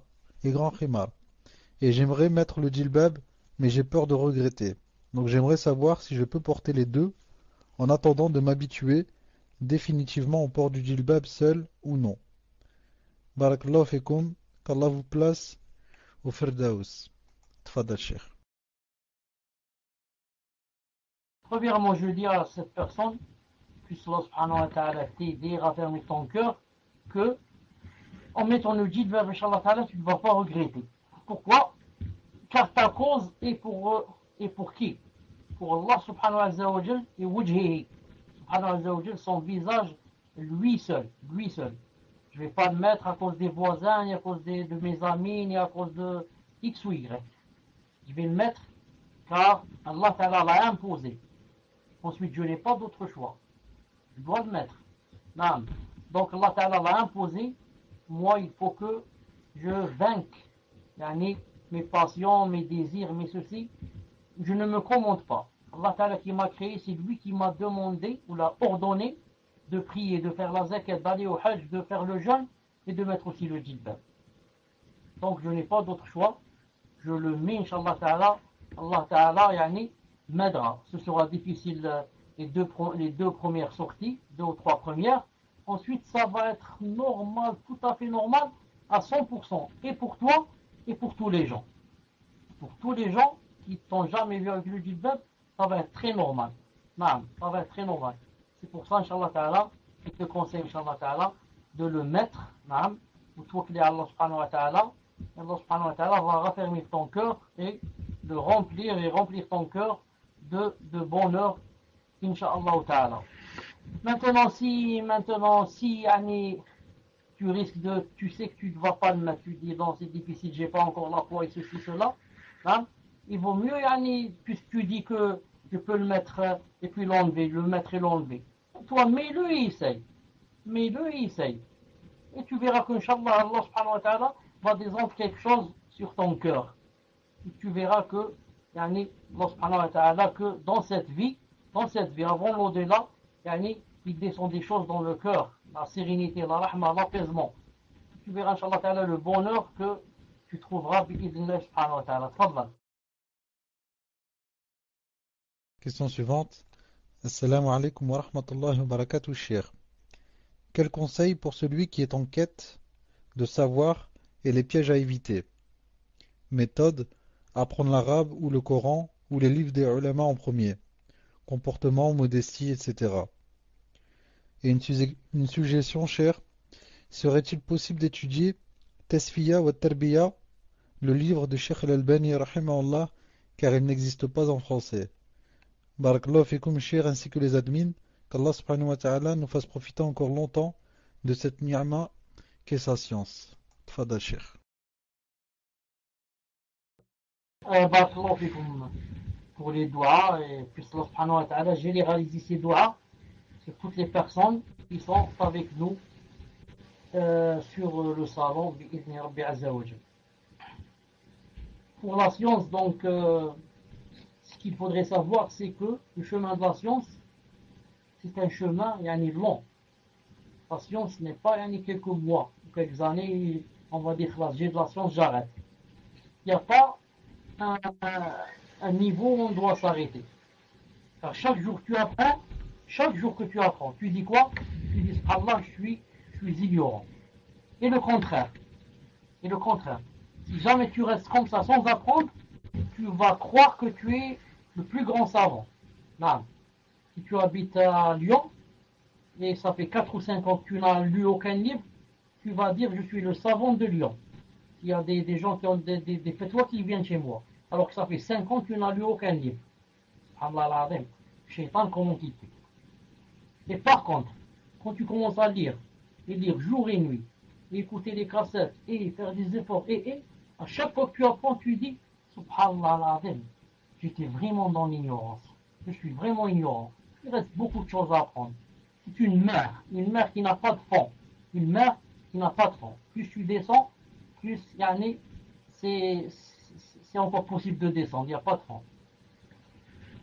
Ensuite, quand on demande la science, on doit la demander, comme j'ai dit d'abord sans arrêt, ensuite avec simplicité. Je demande la science, le but que c'est pour connaître mon Seigneur et l'adorer avec clairvoyance. Je ne mets pas dans l'idée que je veux apprendre la science. Pourquoi? Pour y aller faire des cours sur le pasteur, par exemple. Non, j'apprends la science pour le visage d'Allah subhanahu wa ta'ala. Maintenant, après, si j'ai un bon niveau et que je peux apprendre aux gens, machallah, pourquoi pas? Mais ce n'est pas le premier but. C'est un but qui viendra d'une conséquence. Non. Sinon, à quoi ça sert d'apprendre la science et de la garder pour soi? Si je ne la montre pas à ma famille, à mes voisins, à mes copains, à quoi ça sert d'apprendre? Mais je dis, ce n'est pas le but. Le but essentiel, c'est de connaître Allah subhanahu wa ta'ala et de l'adorer. Voyez, j'arrête ici quelques secondes pour te redemander, Wasbak Muslim, donc qu'est-ce qu'il a voulu dire? Rappelle-moi, c'est quoi la question? Fadal. Naam, cher, il demandait les méthodes d'apprentissage, avec les conseils que vous donnez à celui qui est en quête de science. Et il avait donc également fait une suggestion par rapport à l'étude des livres, Tasfiya wa Tarbiya de Cheikh Al-Albani rahimahullah, car il indique qu'il n'existe pas en français, uniquement en arabe. Donc il demandait les méthodes, le comportement, la modestie, etc. sur la quête. Tfadal, Cheikh. Non, pour la quête de la science. Donc c'est comme je disais, et je voulais faire ici une petite parenthèse, ouvrir une parenthèse, pour dire à mon frère que il n'y a pas un livre de Cheikh Al-Albani en arabe qui s'appelle Tasfiya ou Tarbiya. Mais Tasfiya ou Tarbiya, c'est le minhaj de Cheikh Al-Albani. Tasfiya, ça veut dire on va filtrer, ils ont le filtrage, Tasfiya, et Tarbiya, l'éducation. C'est un minhaj que Cheikh Al-Albani, on peut dire, a inventé. Inventé, c'est-à-dire de nos temps. De nos temps. Il a dit, maintenant, autrefois, il a dit au temps du prophète, mais des grands savants, c'était clair. La sunna, elle était, masha'Allah. Ensuite, avec les sectes et les gens qui sont rentrés en islam de l'Inde, de l'Afghanistan, de l'Iran, ils ont amené avec eux des habitudes, des hadiths faibles, des hadiths. Ensuite, l'islam, disons, la sunna du prophète surtout, la compréhension du Coran, c'est mélangé avec les mentalités de ces gens, avec les coutumes de ces gens, avec thaqafa, comment on dit thaqafa, vous savez comment on dit thaqafa en français? C'est pas l'éducation, c'est je cherche le mot en français, thaqafa, la culture, avec la culture des gens.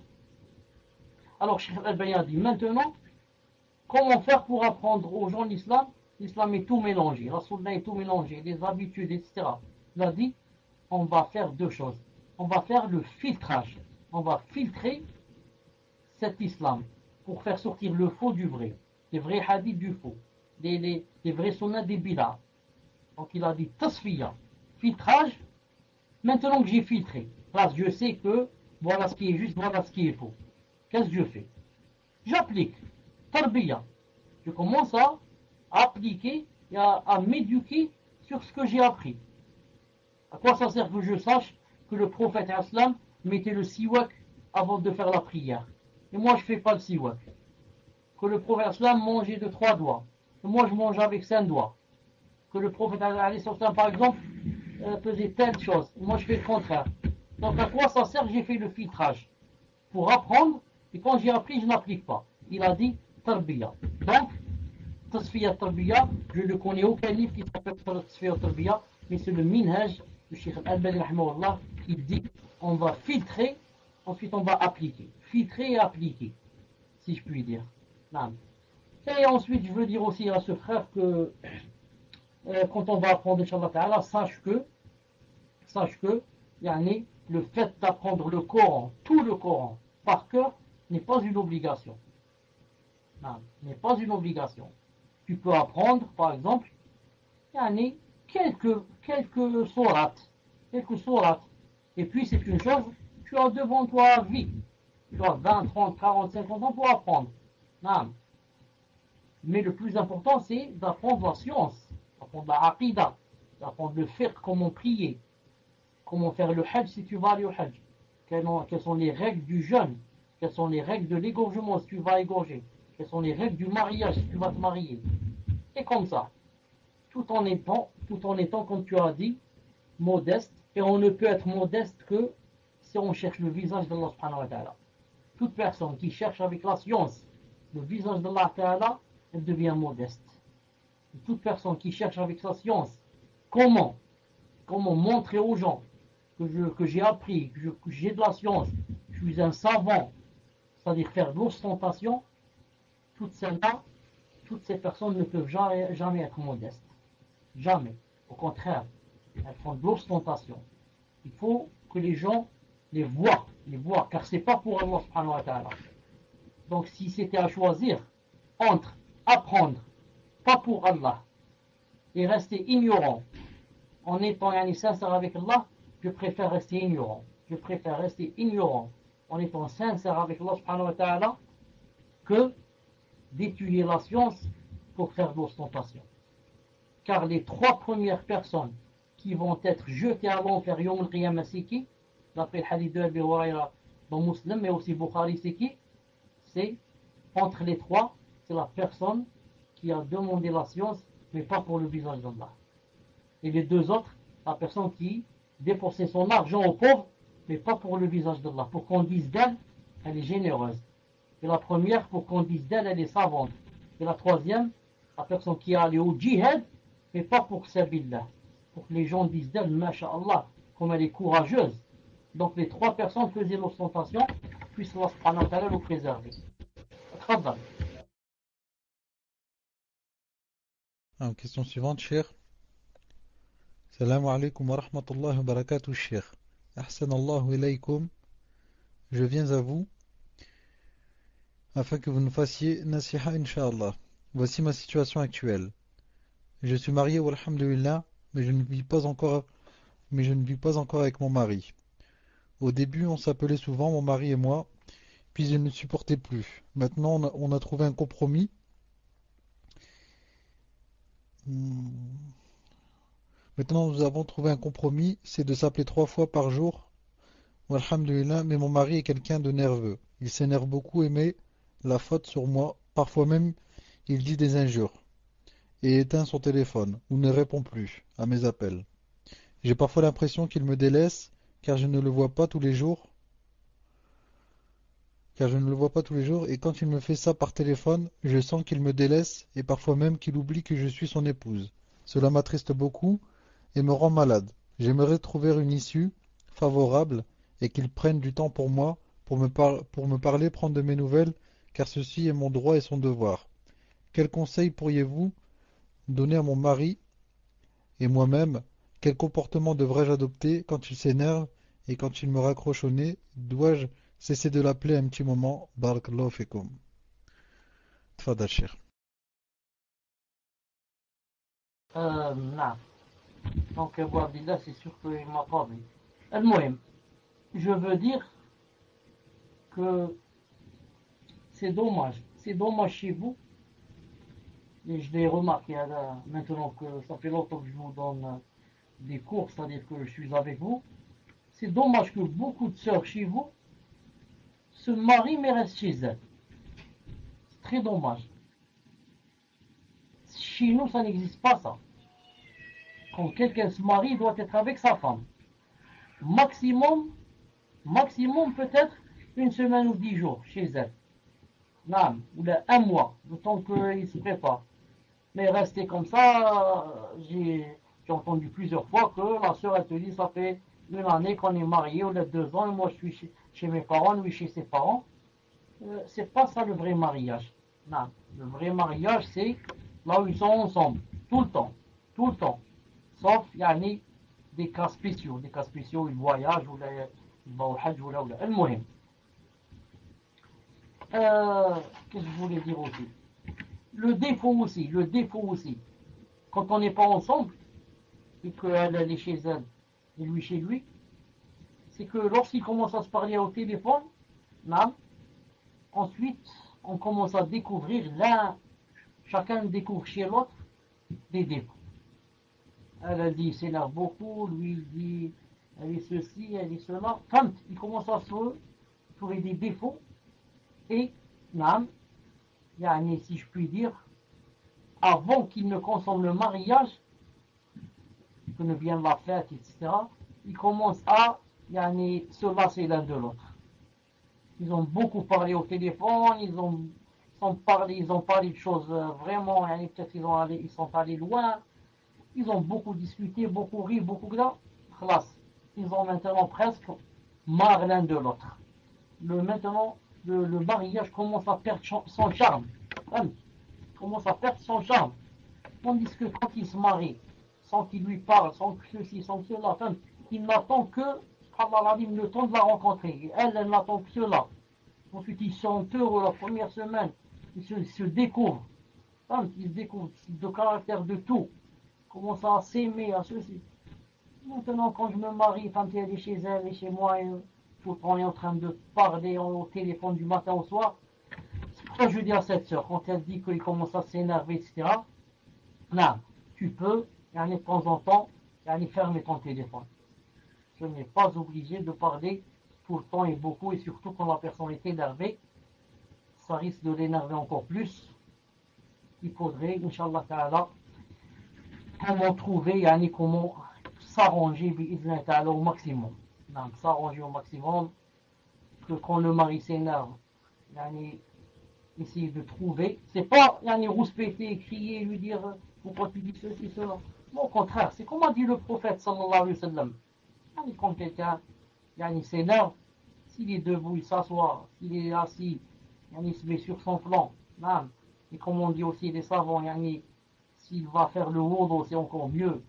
Ou alors si c'est un homme, il sort, il revient après. S'il reste à la maison, peut-être que ça va aller plus loin.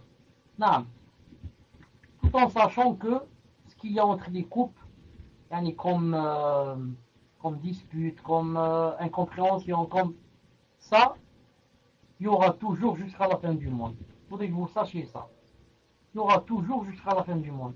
Mais il faut essayer de minimiser au maximum, c'est tout. Il faut, si maintenant les gens se disputent une fois par jour, moi je vais essayer de me disputer une fois par mois. Si tous les gens se disputent une fois par mois, moi qui suis pratiquant, machallah, et salaf, j'essaie une fois tous les 3 mois. J'essaie de repousser au maximum. Et vous savez que le fait de repousser, le fait de ne pas respecter, le fait de garder son calme, tout cela, il y a des hadiths clairs et authentiques qui disent que les personnes seront vraiment grandement rétribuées au Qiyamah.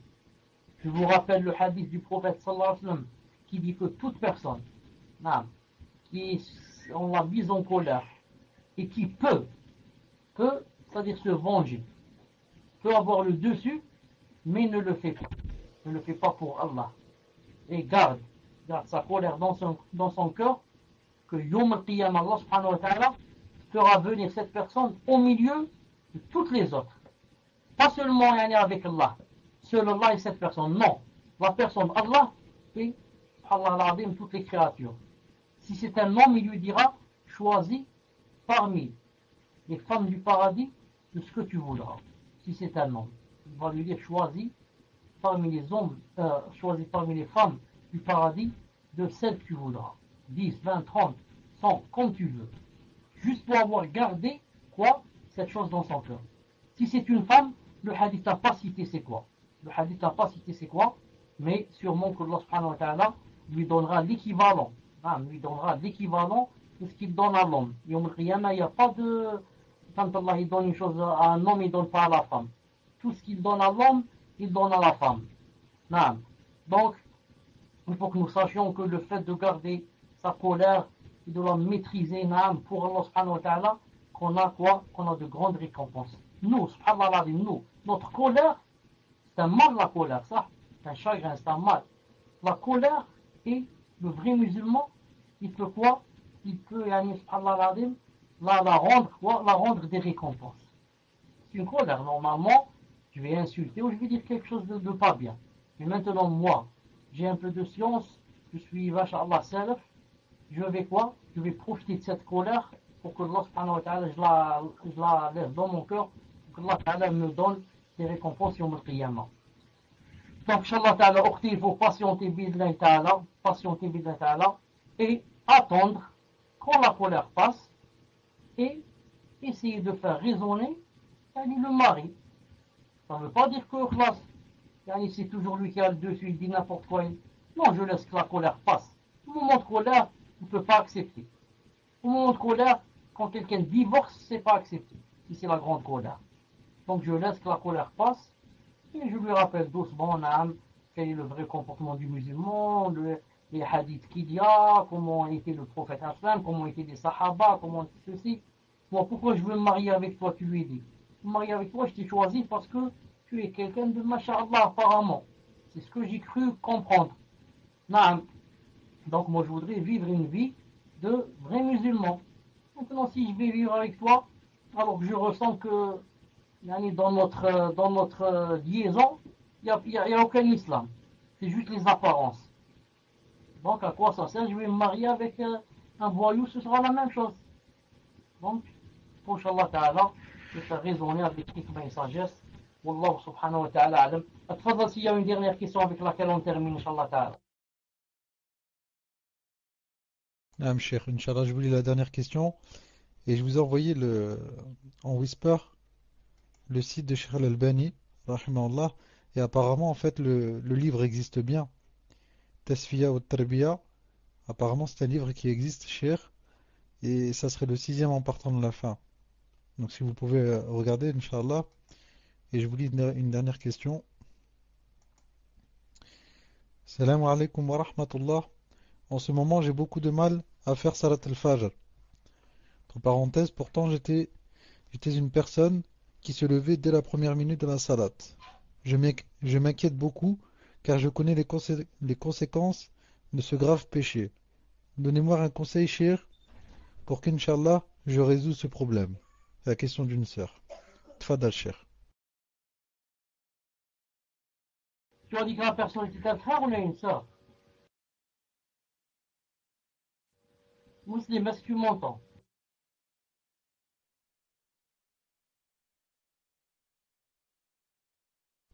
Naam, cher, j'ai répondu. C'est une sœur. Une seconde, Inch'Allah, une seconde. Donc j'étais en train de voir sur le livre, pour le livre de Cheikh Al-Albani, rahimahullah, c'est comme j'ai dit tout à l'heure. Non, c'est juste une muhadara. Tu sais que ça veut dire une muhadara?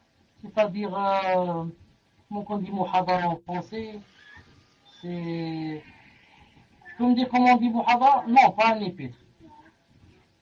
C'est... Quand on dit, par exemple, il y a tel savant qui va venir donner une muhadara dans telle salle, dans telle conférence, barakallahu fi. Cheikh Al-Albani n'a jamais écrit un livre sur Tasfiya wa Tarbiya. Non, il a fait une conférence comme ça, il a parlé c'est quoi Tarbiya, c'est quoi Tasfiya wa Tarbiya. Ensuite, ils ont fait, cette conférence a été écrite dans un épître comme ça, une petite risala, qu'ils ont appelé Tasfiya wa Tarbiya. Vous comprenez? Mais lui, Cheikh Rahimahullah, n'a pas un livre comme ça, un gros livre, qui s'appelle Tasfiya wa Tarbiya. C'est juste une conférence qui a été, Inch'Allah Ta'ala, réécrite sur une petite risala. Ah, voilà, c'est peut-être ce qu'il demandait, ça. Donc, c'est peut-être, non, peut-être, Inch'Allah Ta'ala, peut-être. Surtout, Inch'Allah Ta'ala, d'ici quelques années, Inch'Allah, j'aurai peut-être j'aurai un niveau, Inch'Allah Ta'ala, Masha'Allah, en français, peut-être que je pourrai, Inch'Allah Ta'ala. المهم.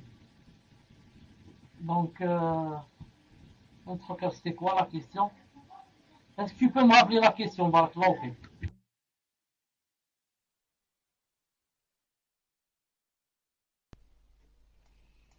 Chérie, il va falloir y penser, Inch'Allah, pour le yen.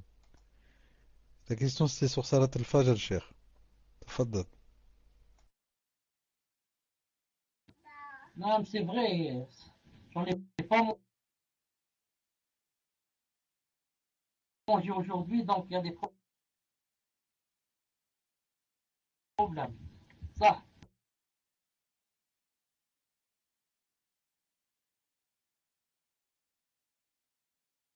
je dis à la sur Inch'Allah.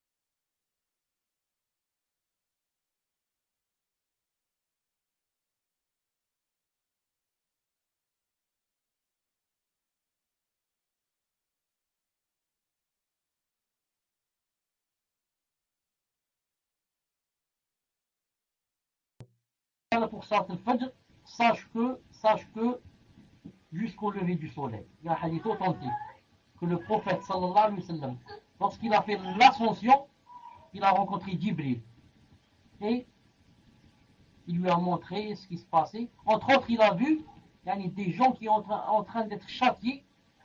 Vraiment, ça faisait vraiment peur et mal. Et le prophète a demandé à Jibril. Il lui a dit pourquoi cela, qu'est-ce qu'ils ont fait. Bon, j'ai oublié maintenant ce qu'on leur faisait exactement, j'ai oublié. Mais il a demandé à Jibril, il lui a dit pourquoi, qu'est-ce qu'il a fait celui-là, cette personne. Il lui a dit cette personne faisait salat al-subh après le lever du soleil. Quand le soleil se lève, 8h, 9h, 10h, il se lève, masha'Allah, il va boire le café, prendre le croissant, faire de la confiture, du beurre. Ensuite, il dit, attends, je vais faire ça maintenant à 10h. Donc, que ma soeur et moi-même et tout le monde qu'on prenne garde, il faudrait qu'avant de dormir, de mettre dans le cœur, Ya Allah, aidez-moi pour que demain, Inch'Allah Ta'ala, je fasse salat al-subh. Si je suis sincère avec Allah Subhanahu wa Ta'ala, même si je ne l'ai pas faite, au moins Allah Ta'ala et témoin que je vous dis que j'ai pas pu. Je vous dis, j'ai dans le cœur et j'ai pas pu. Mais le grave, c'est pour la personne qui dort et s'en fout. Qui dit, moi je m'endors, je m'en fous. Si je me réveille, je me réveille pas la râle, c'est pas de ma faute. C'est ça ce qui est grave. Mais celui qui dort, qui règle son portable, ou bien sa montre, ou bien son réveil, ou bien demande à son mari, ou bien à sa femme, ou bien à son père de le réveiller, et il ne se réveille pas, celui-là, il est plus ou moins excusé. Et celui qui dort et s'en fout, et dire moi je m'en fous, quand je me lève, je prie. Celui-là, gare à lui quand il va mourir. Il y a un iqab, une punition spéciale pour celui qui se lève pas salat al-subh et qui l'a fait après le coucher du soleil. Donc ma soeur, Inch'Allah Ta'ala, mets dans ton cœur. Ah oui, donc c'est ça. Il y avait des gens des anges qui frappaient une personne, ou bien des personnes avec des pierres sur la tête. Des pierres sur la tête, hein. Pourquoi? Parce qu'ils ne faisaient pas salat al-subh jusqu'au lever du soleil. Donc, Inch'Allah Ta'ala,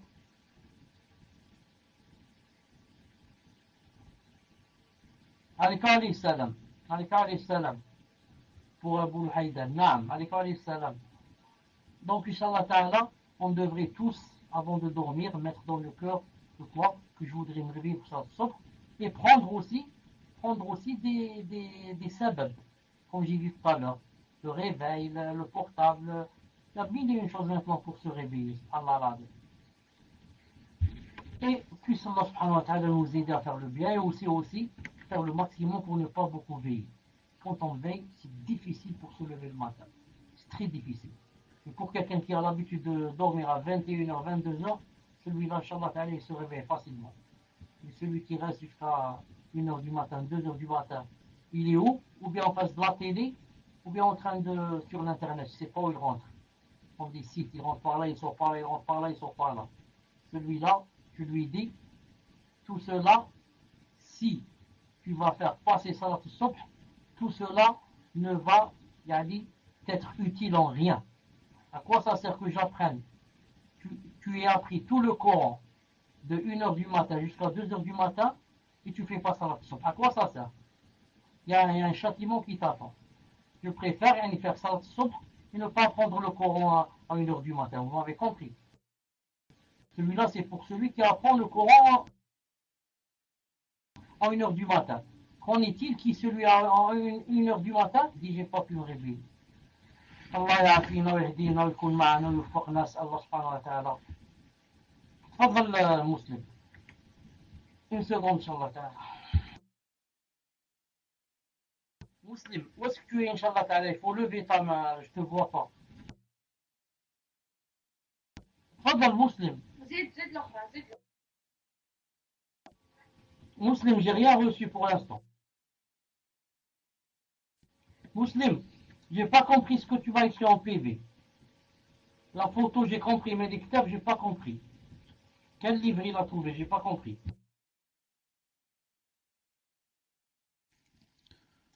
Allahu a'lam, cher, c'est pas des livres, je pense que c'est des écritures. Des photos avec des écritures. Tfadal, cher. Si tu veux dire par écriture quelque chose qui a rapport à la sorcellerie, est-ce que c'est ça?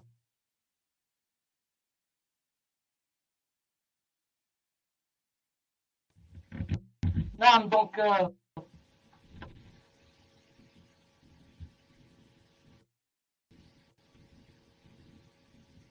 un milliard de l'âme. Donc il prend les photos, avec ce qu'il y a comme écriture. Il prend un ustensile. Ils ont comme ça la Qul A'udhu bi Rabbin Nas. S'il connaît aussi quelques versets sur le sihr. وقال موسى ما جئتم به السحر إن الله سيبطله إن الله لا يصلح عمل المفسدين. Sinon il se suffit قل أعوذ برب الفلق قل أعوذ برب الناس comme j'ai dit, et il jette les autres à l'intérieur. Il les laisse un bon moment. Ensuite il déchire le tout. Il déchire toutes les photos, les écritures, etc. et il les jette bi'idhnillahi ta'ala. Voilà, Inch'Allah ta'ala. On va se rencontrer, Inch'Allah ta'ala, samedi.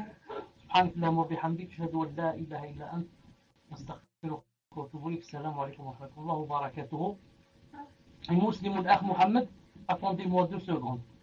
Attendez-moi 2 secondes en privé, Inch'Allah.